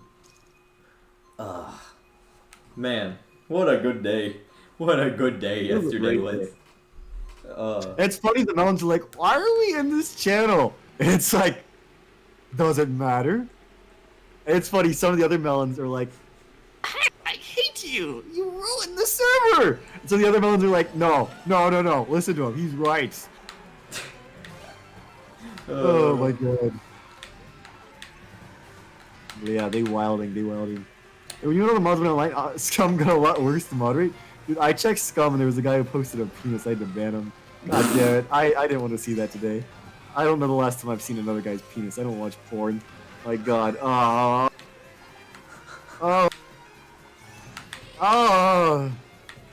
Dear my Lord. god. Melons. Ew. I knew giving them image rights would be a image mistake. firms wasn't a good idea. It was funny for the gimmick, but obviously it's a bad idea to have new people have image perms, without a doubt. Yeah. I saw that. It wasn't nice. Luckily I didn't. Luckily I didn't. So. Ow. I was not cursed with that. So. Yeah, so I don't know. If I eventually blow up, I don't know what my strategy is on how to avoid the early trolls. Like, because on the poll, I asked, hey, do you guys want a leveling system? And it was 50-50. And if it's not unanimous, no, I'm not. I mean, you don't need unanimous, but if it's not in favor, I have maybe like 2/3. I'm not going to. I will say, I voted no on that poll, because I didn't really see the use in a leveling system. Now I 100% see the use in a leveling system. I would. Like, what am I supposed to do? If we don't have a level system, how do you flag new people? You don't. I don't think there's like, unless there's a bot that's like, somebody stayed here for a certain amount of time. But if somebody stayed here for a certain amount of time, then that doesn't mean they're like any more attached. A lot of people make accounts and then just leave them. If somebody chats though, if they're cringe, they'll be banned beforehand. Ideally, we ban a lot of them. Melons are banned more than any other class in the server. Yeah. If we can wrangle out the little bad guys before they evolve into image firms, then it's better. Or even when some underguys came in, nobody's offline, you basically have to try and wrangle the other melons before they get off the server. Oh, I'm new here. Say hi. People come in the server and say it's like, bro, I can see the freaking leaf on your profile pic. We can tell.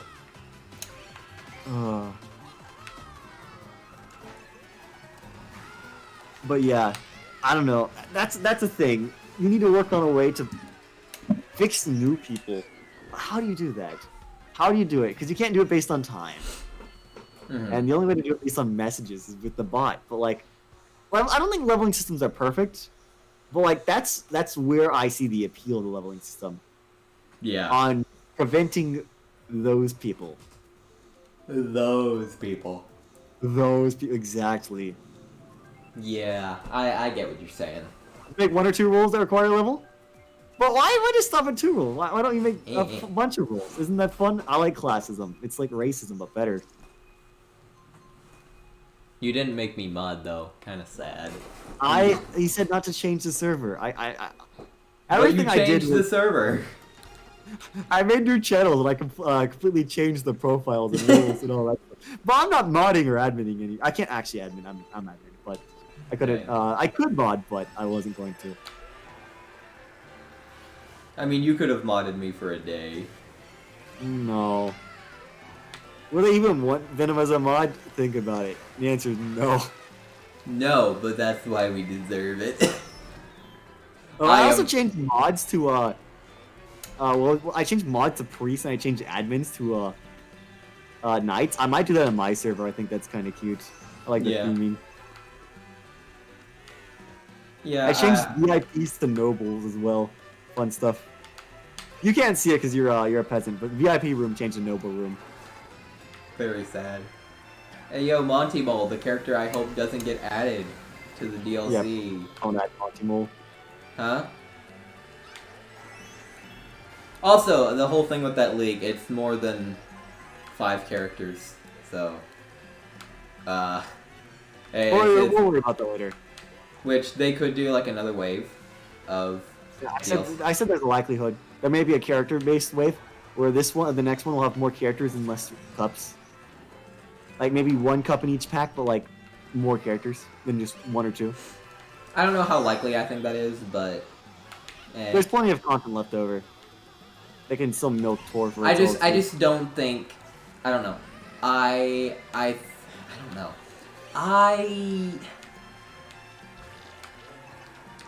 I feel like they would have... If they were going to do another DLC, they would have put it all in kind of one package. I think that's an expansion pack. Maybe? I think it doesn't need to be another package. I think you got the money's worth. This DLC literally doubles the game size. That's true. What, like $20? Yeah. This is a well-priced DLC. We're talking about like on well-priced DLC earlier. Yeah, this is a well-priced DLC. This is really good DLC. $20 for, well, it's not the same amount of characters, but it doubles the game size. Like people, I'm sure the track's not enough polished, but like it's a third of the price of the game. So people are like,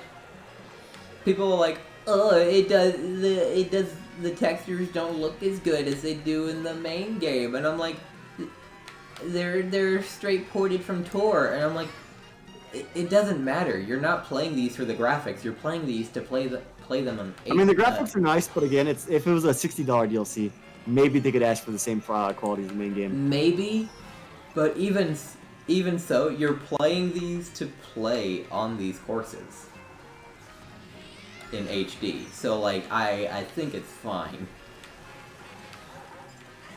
Ah, god damn it! I had a red shell ready too. Someone's banned on pair server, then they get banned on. I think that's the best policy. Like I said this in a pair server, because pair said this.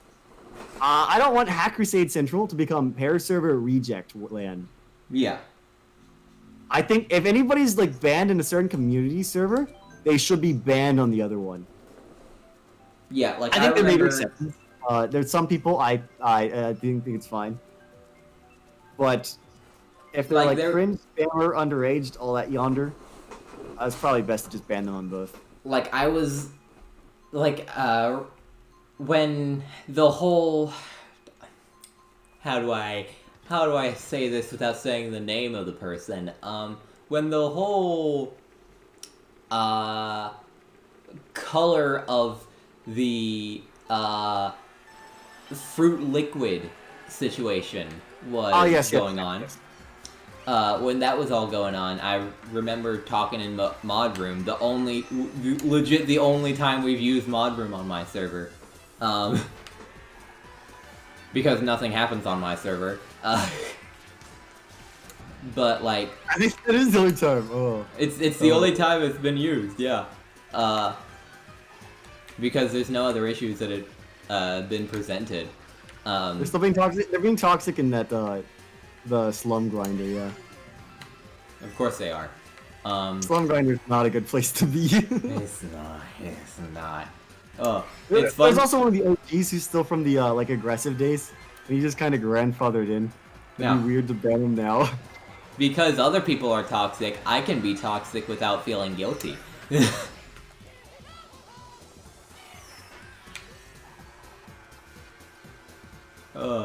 I can be toxic back and not feel guilty. Easy. Anyways, what were we saying? Yeah, we're talking about fruit liquid. Fruit liquid person. Yeah, fruits. Yeah, that thing. Yeah, fruit puree. You would ban them on your stream, and I was like, do I want to ban them on my stream? Do I want to go that far? I'm like, me then is a very different person than me now. Me now would be like, you're funny. You think I'm not gonna ban you? You get banned, buddy. Yeah, if you're bullying somebody's friend, yeah, honestly, you just ban them, right? Yeah. Like, I don't think, like... That's BBG! Yeah. You're talking bad about BBG? I think it's BBG, I assume so. Check it, click on his role. Does he have a BBG role?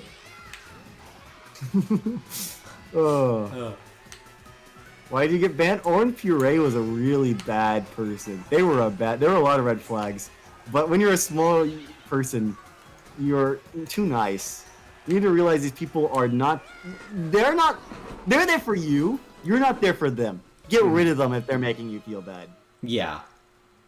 If somebody's bothering others, execute them. You don't need them. Well, I'm like they'll be like, oh, but you're gonna lose one viewer. Screw it. You're making me feel bad. That goes for the experience. And that goes for in real life as well. So that goes just overall. Cut people out of your life if they're bad people. I finally cut Jamie out. I left Jamie's server. Jamie was being annoying one too many times. Jamie's siding with like the yokai fans one too many times. I'm like, okay, I'm left, and I'm happy for it. Yeah. Big dub. Jamie banned me from her server, which because Hack told me they hate the moderators on my server. It's like, okay, Hack told me to say something, and I did. Hack told me to say something, and I was like, "Don't worry, I'm not fond of you either." And they banned me. Good. Mega worth. You never into that server? Yeah, glad to be out of that server. It was falling apart. It's honestly, I only joined the server just to support them because they were a part of the community for the longest time. Well, I never liked. I'm gonna be honest. I've always thought Jamie's content was bad. Like, I've tried watching it, I can't sit through it. Yeah. But I'm like, another community member is good, right? After a point, it's like, no, you don't need to be friends with everybody. You don't need to. Not everybody needs to be your friend. Yeah.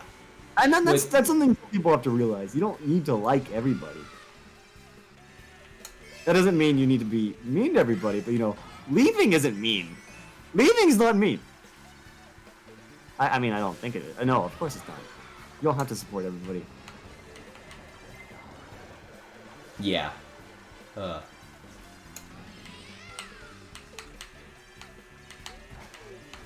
Like, if you need to cut people out, cut people out. Like, it's... They enjoy most of y'all first, because why would I support other people? Why would I support others? Exactly. Yeah. Do what's best for you, honestly. Yeah. Rare wholesome Venom and Hack. I know, right? There's like no feud here. We're both agreeing. This is good. I think it's good life advice though. Too many people try to appeal to everybody. Appealing to everybody is not going to make anybody happy. Mm-hmm. Absolutely. Man, this is starting to sound like a PhilCube stream, honestly. Is this a PhilCube server? I don't know. You're Yeah, talking Jody's server? I'm not talking Jody's server either, but Jody, I like Jody more than Jamie. I'm gonna be 100% honest. PhilCube is probably the most wholesome person in the community. I'm gonna be honest. Like he gives out like life advice a lot. This kind of stuff. He talks about life, a lot of this stuff. Like he's not afraid to get real. You're in some servers for funny emotes. A lot of people have been joining. I use my Nara emotes all the time on Pair server, and a lot of the people you've seen joining recently, the last few days, it's because they want the Nara emotes. They're god tier. They're goated. I have some of the best stickers known to man. Venom race again. Four more races. Four more races. Four more races. We can stop it. We can stop whenever we want. We're not addicted. Yeah, but like, you all saw me cranking out like 3 stickers today. Dude, I've been addicted. Stickers are so fun. Like, bro, I just search up stickers and I'm just like, ooh, that looks like a good one. But yeah, like PhilCube's really cool. PhilCube's cool. And if you haven't checked out his content, I highly recommend it. He streams on Twitch. And he's pretty wholesome. He's the most wholesome person in our community, I would say. So I want to make more emotes. I love emotes. I'm addicted to emotes. I'm going to fill up every single emote on the server with a Nara exclusive emote. I need more. I need more. All Naras and all Aarons. People will come and they'll be like, hacked. How did you get 150 emotes? How did you commission all this? Like, I didn't commission them. I made them all myself. Hack. Make an Aaron sticker, but with that like demonic Kirby face from the anime. That's amazing! Oh, I like that. I agree. Rare Venom dub. Let's go. There's plenty of emotes on my. If you buy a membership, I have plenty of emotes. No, he's. I think he's saying he wants a no, I will never do a picture of me. That is absolutely the cringiest thing. I don't like. Oh, no offense to people that do that. I would never. Yeah, PhilCube does that, and I think it's fine with the faces that he does have. People do that. Look, no hate to them. I would never casually use them, and I wouldn't make them myself. But That's everybody fair. has their own thing, and you know, like I said earlier, it's all to make yourself happy. Yeah. Don't worry about pleasing other people. Please yourself. It's your life. Don't make the emotes that make it's your emotes. If somebody wants other emotes, they can go use the other emotes. It's literally that easy. Man, this does not feel like we're being too agreeable. No, like we're giving out life advice, which is weird. I know, That's right? not about pursuing your own interests. Stop being a people pleaser pleases no one. If you are genuinely happy, other people will like you. Keep that in mind, because if you're happy, you're confident. If you're confident, you're an enjoyable person. Yeah. Because, you know, the worst thing I hate is when somebody comes in and they're like, oh, nobody likes me. Damn, I can tell why. Get out. Leave. Oh. Like, I'm so sad. Will you guys be my friends? No! No one likes me, you don't see me complaining about it. No one in Hack Server likes me, you don't see me complaining about it. Exactly. So many sinners, there's over 100 sinners. Oh, that's 1/30 of the server, considering like 2/3 of the server hasn't even like spoken. That's a lot. Yeah. That's a lot. I never chat, so I don't need to worry about getting sinner. I got sinner once, but in the Sinnathon, I got a perfect score, so I got my sinner status removed. I was the only person to get perfect. I know Willie not got sinnered. Will not got sinnered today. Oh man, he's been going strong. He's been one of the strongest warriors against sinner, and he got it today. Oh, poor guy. He tried. He tried. Oh my gosh. Willie Nat the fool.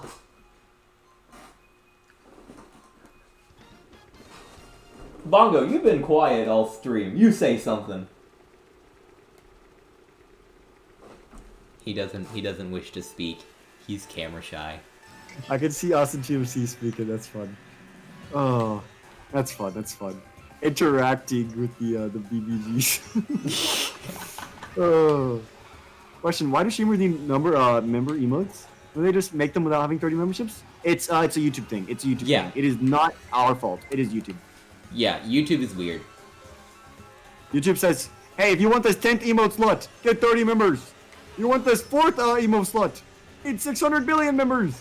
It is not our fault. It is 100% on YouTube. Do not blame Yeah. Do not blame streamers for that, yeah. I would have 100 emotes if I could. All for free. I would have some for free, some not free. Okay, yeah, some for free. Sorry, some for free. Because I work really hard on some. I make all my emotes myself. I feel like that's kind of.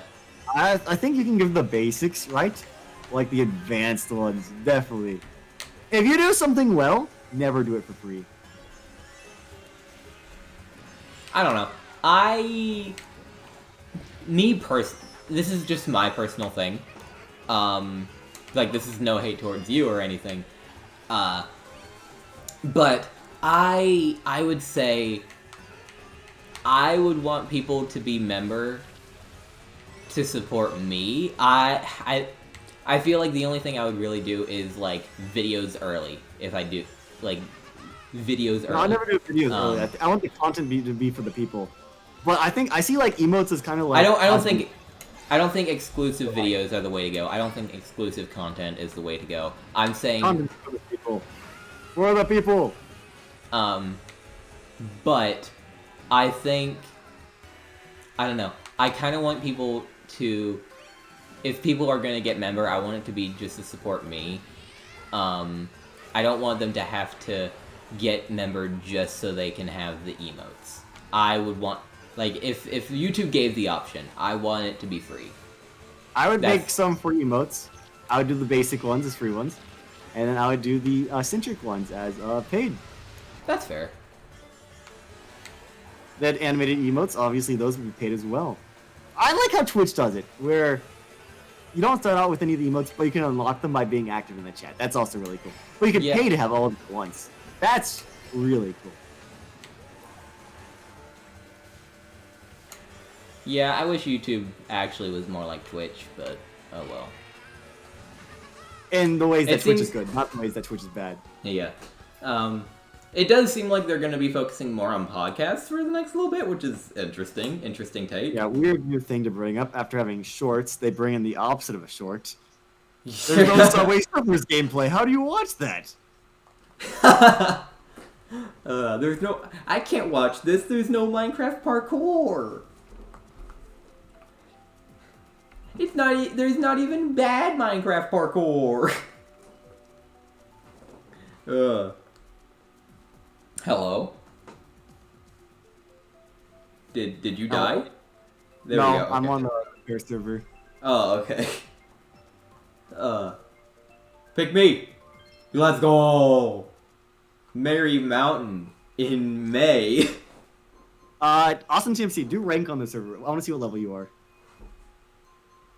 I think I'm level... No, I don't care what level you are. You're already on Mary. He's on the Scum Grinder. Oh, wait, is he... Oh, is he, He's bottom class right now. Okay. That's the whole reason he's talking about it in the chat. Because he's in the bottom class. So he has to be in that one channel. Ah. Yeah. Melon. What level are you? Level 3. I think I'll give you Barry. I'll make an executive decision and give you Barry after this. I disagree. Don't give him Barry. No. Pear gave his editor Barry. Fair enough. I'll give Awesome TMC Barry, so he doesn't have to deal with the Scum Grinder stuck with the melon. Imagine, see, it's funny. Melons when it's normal people, like just random, it's funny. But like when it's like regular people, it's like I wouldn't want to put my friends through this. Make it so he's finding someone like you genuinely like the server, like, you have to go grind it up. Go grind in the scum grinder. Make it so that way. Make it so that way they can't. Make it so that way TMC can't level up past Melon. That'd be worse than a ban, honestly. Being stuck as Melon would be really bad. Like, the entire class system is based on the rank. Like, people treat you different. Like, if you're an apple, they'll be like, oh my god, it's an apple, I've never seen an apple. Now, some of the melons are, like, bad anyways, but we just ban those melons. They will respect the rank.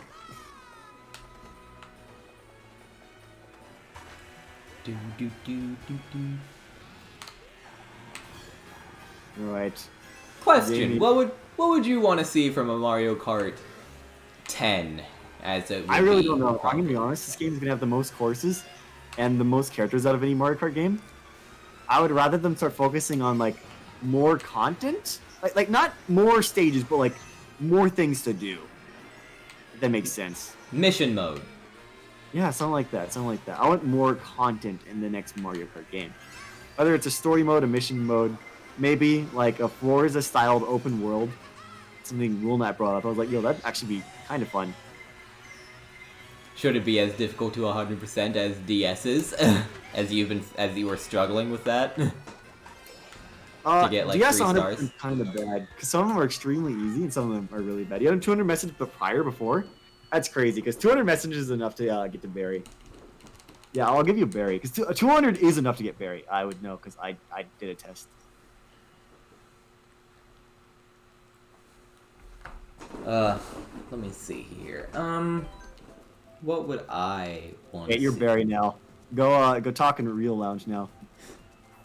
What would I personally want to see from a Mario Kart 10? Or what do I think is gonna happen? I'm gonna be honest. I think Nintendo is 100% gonna do Smash Kart with the next game. I hope not. That sounds cringe and lame. I hope- The whole Smash Kart idea, mentality is such an unoriginal, lame idea. I hope Nintendo is better than that. Nintendo prides themselves on their originality and all that stuff. I think it's genuinely gonna happen. I'm mixed on the idea. I see why it could be cool, but I see why... The thing is, Smash Kart's a celebration of gaming history, and that's not what a Smash... I mean, Smash Bros. Is a celebration of gaming history, and that's not what Smash Kart would be. Smash Kart would literally just be a copy and sell out. Oh, heck, right! Yeah. The whole appeal of Smash Bros. Is because it's unique. It was copied in other series. Smash Bros. Would just be Smash Bros. Wow, Hack. You're so smart. This is exactly why they shouldn't do a Smash movie either. Because the whole appeal of Smash is lost. The whole thing's lost. Like nobody's wanting to race this like Sam. Like there's like 2 people that'd be like wanting to race as Samus. Like nobody cares. Nobody cares. They can have the exact same. Okay, I don't want the exact same character roster, but they could have a very similar character roster in the next game, and nobody would really care. And they could have the Smash roster, and cut like half of the Mario characters, and people would be pissed. I think it wouldn't be... I don't think it would be Smash Kart. I think it would just be Nintendo Kart, obviously. I don't think they're gonna do, like... Even if it's just Nintendo Kart. You know how many characters Nintendo really owns? They really don't. Like where do they determine? Like, do they? I think third parties. I second think party just third parties. Like where do they draw the line? I think Kirby would count under Kirby, and maybe I don't think Pokemon would count under it. But I think Kirby would. Because I guess I guess Mario. If they did Mario Kart, it'd only have to be like children games. Like Smash is appealing because it can have like Xenoblade and like Fire Emblem characters and other like niche things. Well, Smash Kart would only be Mario, Zelda, Kirby. Not even really Metroid. Metroid's kind of too adult. I think Metroid would probably happen though. Samus's ship would be a cool vehicle. I'm gonna be honest. But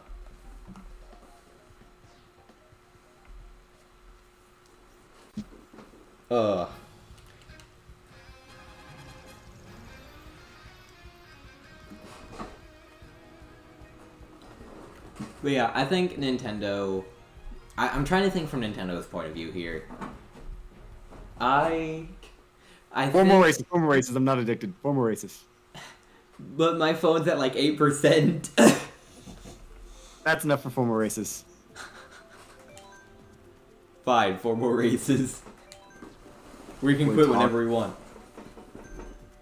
Oh, we can stop whenever we want. We're not addicted. But yeah, like, I don't know. I think Nintendo thinks that the only way they can one-up themselves is if charge your phone, then my charger's in the other room. I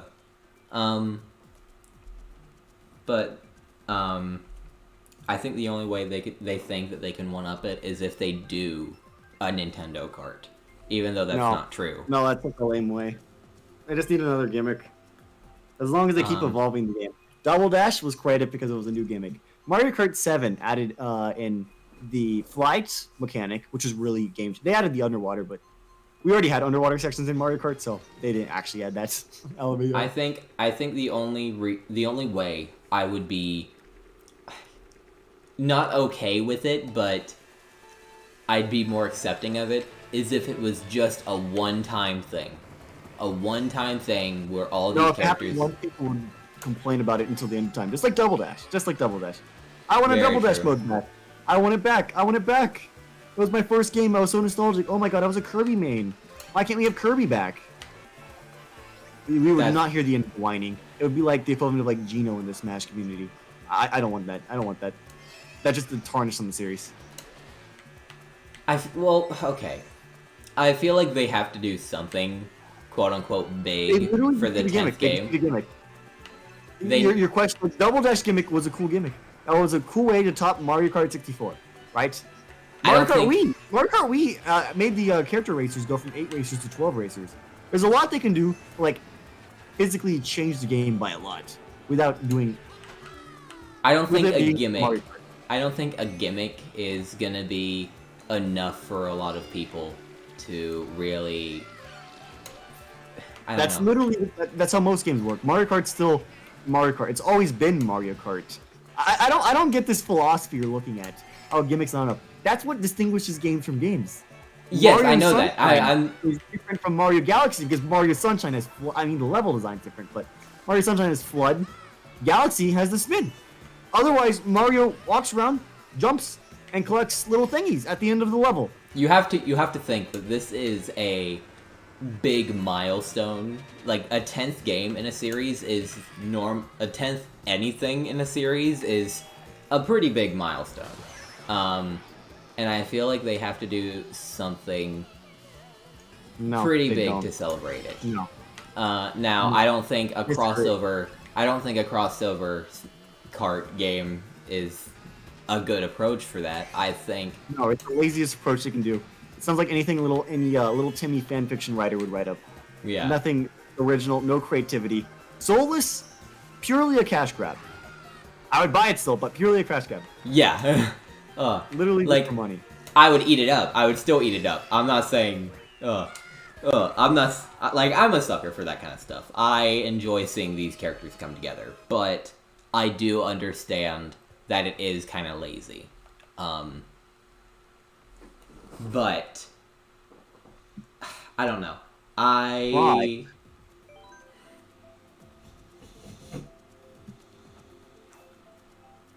I don't know. I don't know.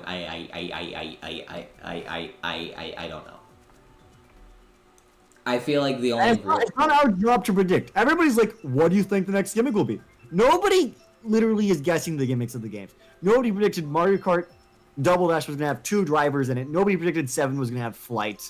Nobody predicted 8 was going to have 0 gravity. Even 8 Deluxe had its own added a gimmick to having 2 items. Even if that wasn't original to this game, it was still a new-ish gimmick.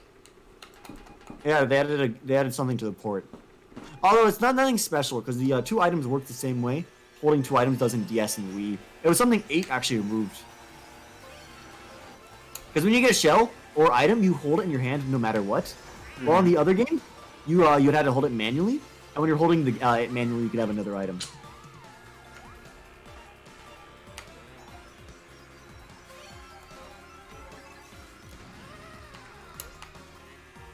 I think the only way they can really top 8 Deluxe, and then they can move on to do more inventive things with Mario Kart. I think the only way they can really top this. That's so creative and that's so soulless, Venom. You gotta have more passion. I think the only way they can top this is to do a Mario Kart Ultimate. I think that's the only way they can really top it before they go back. That's so cringe. Lame. L. Okay. Taking the L. Venom. Putting the L in Venom. Lenum. Not lemon. Not lemon. Not lemon. Lenum. Yeah, I think a Mario Kart Ultimate, it would be lame, but it would still be a way to celebrate the series. No, it's not, because it's not what the series is about. The series is about Mario and friends racing. Mario doesn't know Samus. He doesn't know Samuel. I'm not saying a crossover game. I'm saying Ultimate, like Smash Ultimate. Basically what this game is. Huh? That's basically what this game is, or Tour is. Tour is every character except Paratroopa. This game has almost every track. Bring back, like, I don't know, bring back every course or something. Like, give us a double dash mode, give us a mission mode, stuff like that. Like, it brought back every course, it would just basically be this game. That would be bring back every course.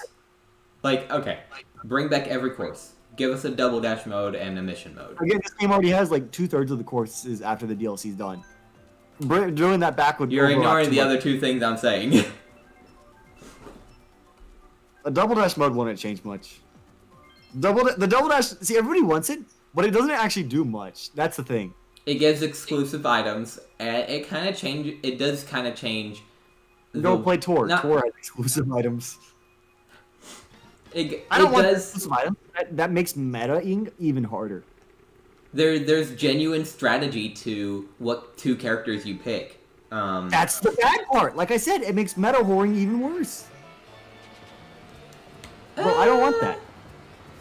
Venom, he's coping. Yeah. It's really meta whoring. And it was like, oh, Chain Chomp's the best item, which he is in that one out of the other items, and nobody's gonna pick any other character other than Baby Mario and Baby Luigi.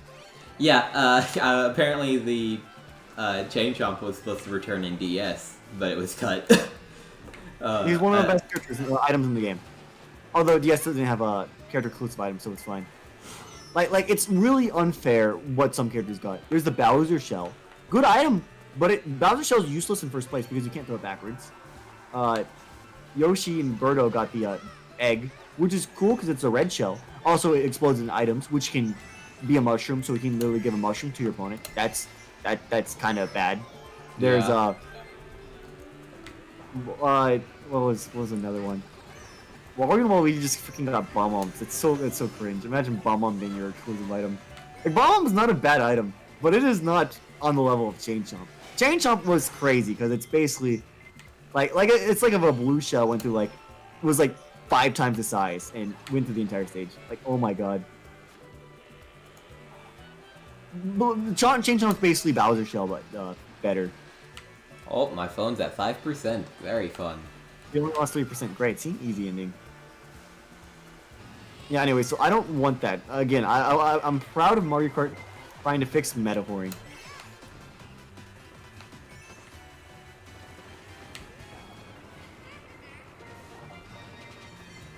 Yeah, I don't think I don't know. I feel like I see both arguments. Like, it should 100% celebrate the series. 4 is a very, very heavy meta. There are characters who are better than others in 4. Very, very simply put. Like it is hard cut and dry what the top tiers are. Mm-hmm.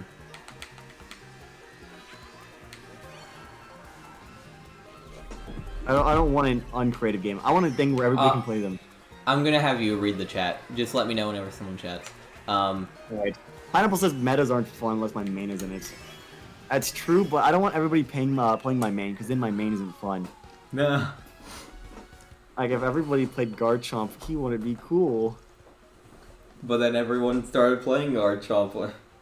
I don't want other people to play Garchomp. I want to play Garchomp in Pokemon Unite.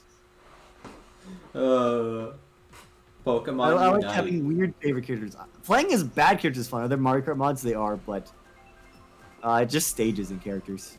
I mean, what else would you mod into the game, really? Yeah, I'm pretty sure. Yeah, there's a really big Mario Kart 7 mod. I don't. What's it called again? CTGP. What? CTGP. There you go. Thank you. Thank you. The same mods on Wii. I missed the day Sylveon was meta. I hate the idea of a Sylveon being meta, because Sylveon is just like the furry. The Furies. Anything with a humanoid Sylveon profile pic is a person that exists. Mm-hmm. I always forget like Sylveon profile pic. I always forget Larry has a blue star on the back of his head. I always forget about that. Oh, he does? You've never noticed that? Larry is a blue star on the back of his head? On like the back right side of his head. His right. I have never played Larry, so I would not know. Yeah, look up like a picture of Larry. I love Pokemon. I like Sylveon's design. I think Sylveon's good. Well-designed Pokemon. But there's 100%. Community changes how you look at a character or thing. If everybody who likes Sylveon is a furry, and they do horrendous things to this little critter, then yes, I'm not going to use it because I don't want to be associated with them. And it also, of course, seeing that character will evoke thoughts of that thing. Did you know that Vaporeon... I used to like Vaporeon. I thought Vaporeon was cool. It's a fish, fox, cat creature. We don't know.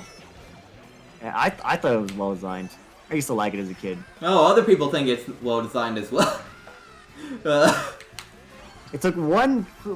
I mean, I don't think the one copy pasta changed anything. There was already those weirdos out there, but the copy pasta made it like normalized. Bro, why are there people who want to... They're Pokemon. They're based on animals. Yeah. Some of them have humanoid forms, and I mean, I guess they like those ones a lot as well. Gardevoir. Lopunny. Why is it always the feminine ones, though? Why is it never the masculine ones? Where's my people wanting to have sex with them with choke? Where are y'all? I swear to God, though. What is it with the gaming community? Oh, wait, it's because gaming community is primarily male. Right. Then never mind. I'm asking questions that have obvious answers. Ow. Oh, why are they only going after the feminine ones? Oh, wait, I forgot 90% of gamers. And the gaming companies will say otherwise. They're like, no, there's female gamers out there. I swear to God, the community is like 90% male. Is it confirmed that Sylveon is a female? Bro, a Pokemon can be whatever gender. Usually they can be whatever gender. Some Pokemon are gender locked. Yeah. They're animals. It's like, is the dog a male? It depends. Different dogs are different genders.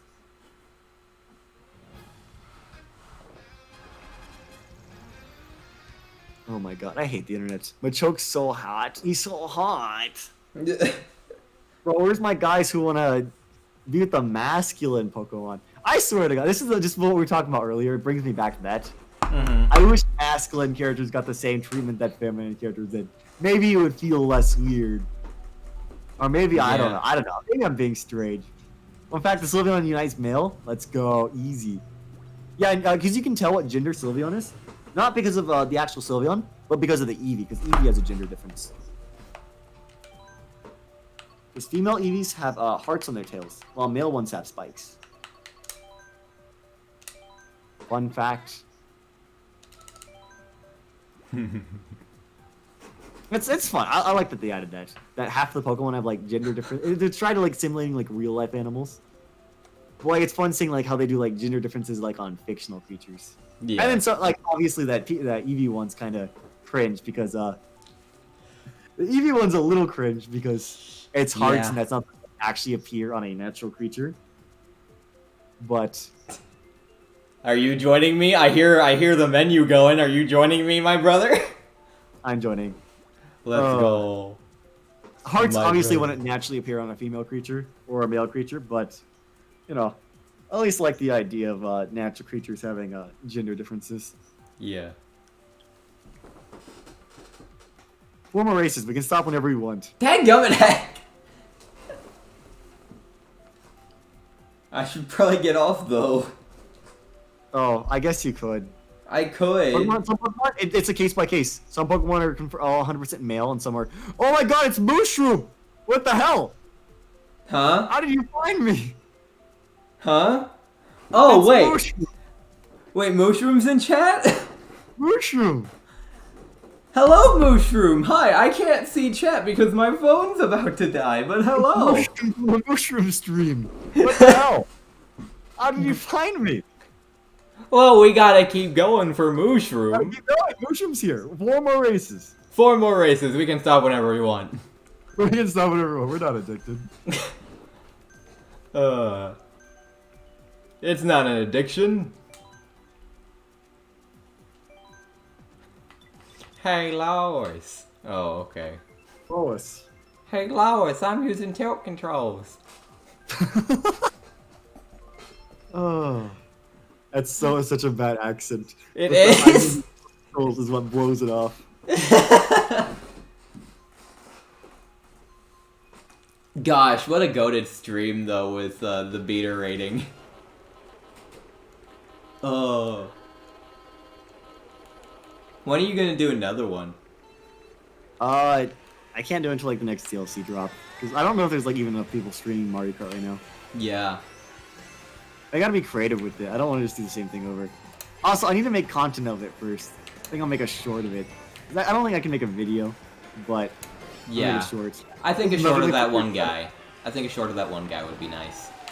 I think there's a lot I could talk about. I can crack a minute out of it.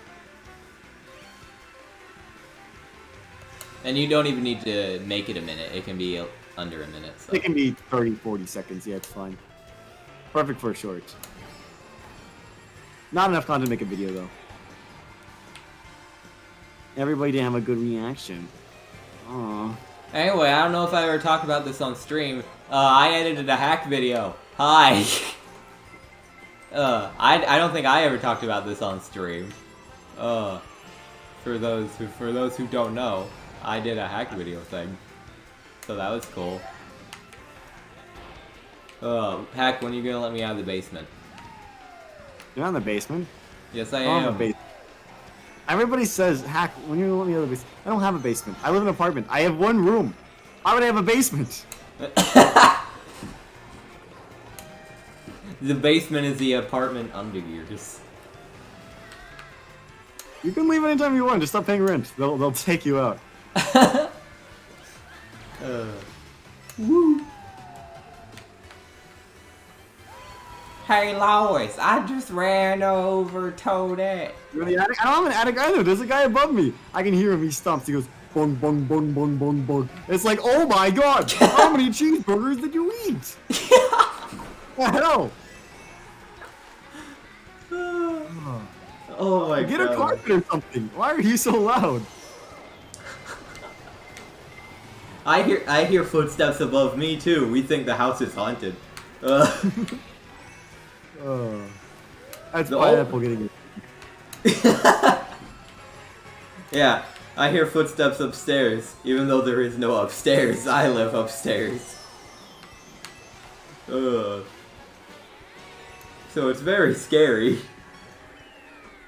when I'm just sitting in my room playing Ace Attorney. It's a part of the game.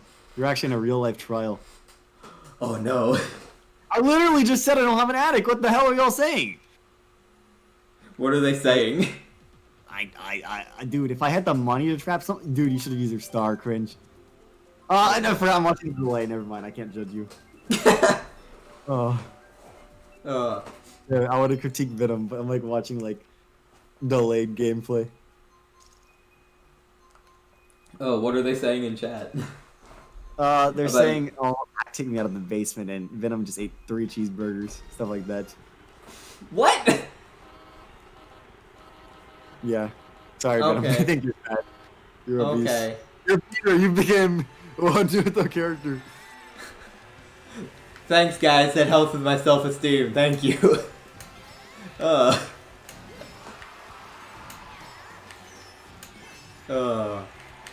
My self-esteem is already the lowest it can possibly be. It's been that way since I joined Hack server. Oh. Alright, well, we'll end after this, though. We definitely need to end. We've been here way too long. Yeah, honestly. You need to go do homework. I need to go play honestly, Ace we have to race. I'll be happy with ending after this race. No, let's do it. Let's finish the 4 races, honestly. He's addicted. He's addicted. I can stop at any time I want. I can stop any time I want. It's not an addiction.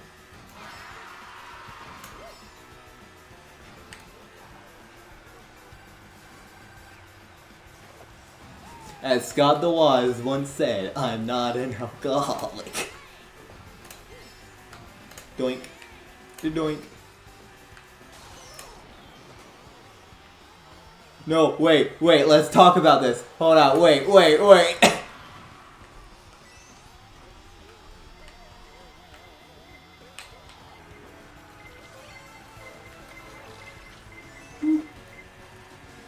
You nerd! You nerd!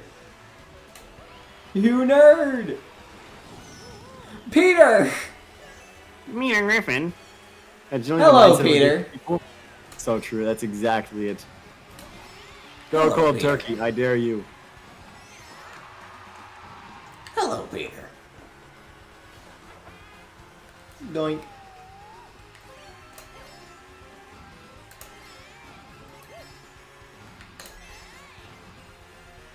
Hack, what are you doing all the way up there? Why is your Peter Griffin a different skin color? Are you being racist? Pale? Are you being racist to my Peter? We're the same person! Yours just hasn't seen sunlight.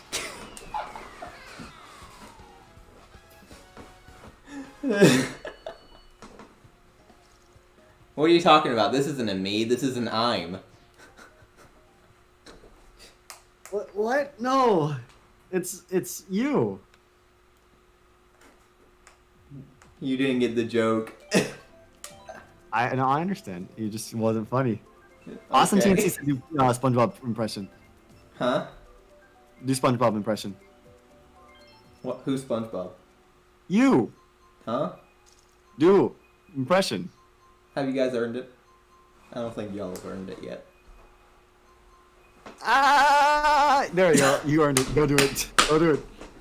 Okay, fair enough. No. There you go.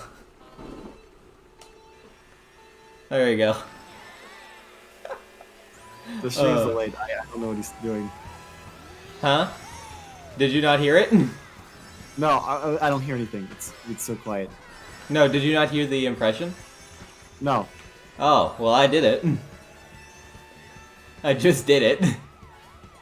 Was it the laugh or did you say something? I did the laugh. Discord did not pick that up. Na la la la la la la. There you go. I heard that. Wow, what a good job. Whoa, I know, right? Sounded just like him.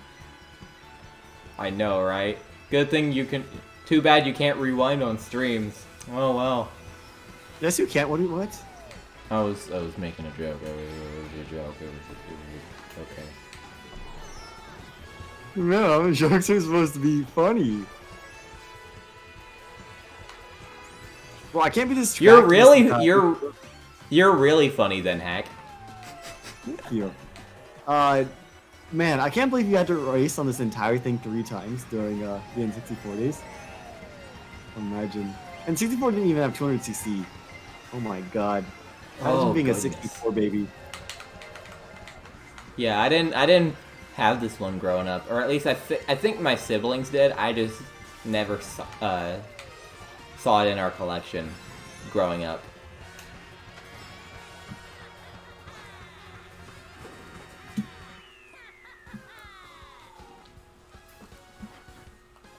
They did have Rush 2 though, which apparently was a really good, like it was a buggy game, but like they loved it. Apparently, it was one of the better not racing games. Is it? I think it's a racing game. I think it counts under a racing game. It had like an open sandbox kind of thing for you to drive around in as well, which apparently was cool. I don't know. I haven't played it. I have it, and I have my N64 here, so I could hook it up, but I'm not going to. That's a lot of effort. The cringe 64. Ugh. And 64 overrated anyways. It doesn't even have that many games. I think it has like the least games out of like any console. Quality over quantity. It's got like 10 games though. Quality over quantity. You can have quality and quantity by having all the N64 games that are actually good on like a DS. Would you rather have what the Virtual Boy had? That was 12 games and bad games. Fine. Would you rather have what the Wii had? That was like 100 games and good games. No, it was like a bunch of shovelware, homie. Oh, that's what the third-party stuff was. I'm talking about like everything. No, if you're gonna talk about the games a console had, you gotta talk about the third party as well. There were good third-party Wii games. Don't hate on them. Call of Duty on the Wii. Call of Duty on the Wii. Call of Duty smelly. Pear gave me so much trash because I trashed on Call of Duty in the past. I was like, Call of Duty's, like, I remember he posted something in announcements, where it was like, pick 3, the rest never, it was like pick 3 or something, of these game series, and the rest never happened.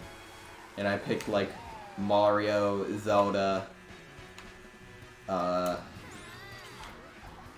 and I think I also picked Pokemon, just because I had nothing else to pick. Yeah, the other options were good. They had like Mega Man. It's like, who the hell's choosing Mega Man? What the hell? Who's choosing Castlevania? Like, Mega Man fans want to pretend like people care about their series. No, they don't. No, they don't. Capcom doesn't care about it. Konami doesn't care about Castlevania, so like... They don't care, yeah. They don't care about that. But yeah, like, I don't know. But yeah, I was like, nah, Call of Duty needs to go. And Pear was like, shut up, Call of Duty is good. And I'm like, what are you talking about? It is a nostalgia game. It is definitely a game that you had to grow up with. But I wasn't allowed to play them. I wasn't allowed to play shooters growing up. I didn't either. I can see the appeal. It was not going to be the game I was going to pick, though. Like, my brother had to convince my mom and dad in order to give me Halo as, like, a birthday gift. And that, like, he got me, Combat Evolved Anniversary, for the Xbox 360. And he was like, it's not that bad. He's shooting aliens, so it's not bad. Until you go in the multiplayer and Hi Spencer, if you're watching this, hi, you're cool. But yeah, it was. I didn't play. I will say I didn't play much of Halo, so I'm sure my parents were happy about that. But I didn't play much of Halo. I've talked to you about this in like Discord Discord VC, we were, I was telling you about how, me and my mom, we watch, Resident Evil, we've watched Markiplier, me and her watch Markiplier together sometimes.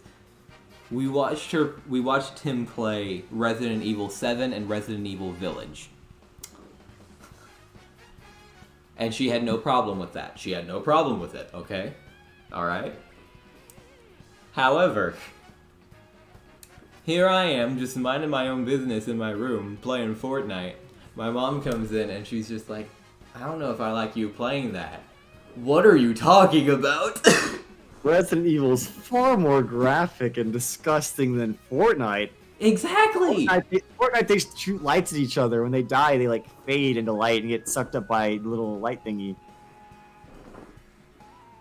Like, Resident Evil and the only reason I think the only reason she didn't like me playing it was because, like, it's the game that's all over the news. Like, it's that game that's all over the news. And I'm like, whatever. That's because a lot of people play it.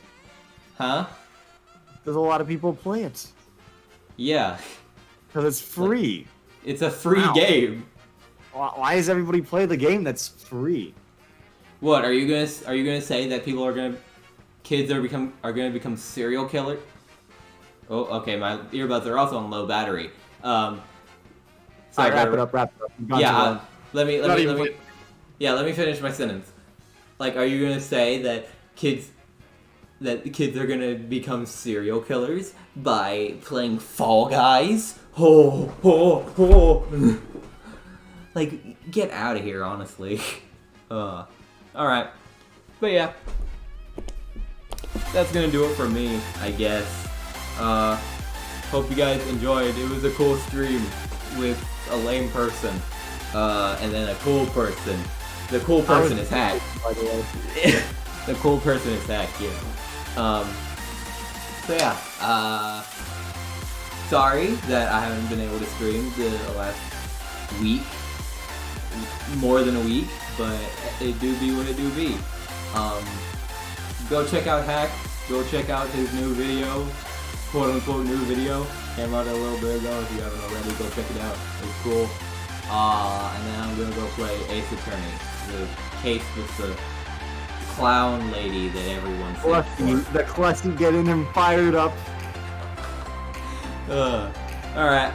Hope you guys enjoyed. If you did, leave a like down below. It's greatly appreciated. And if you're out on new, please consider subscribing. I try to stream every Monday, Wednesday, Friday, whatever. Outro time. Let's go. Whoa.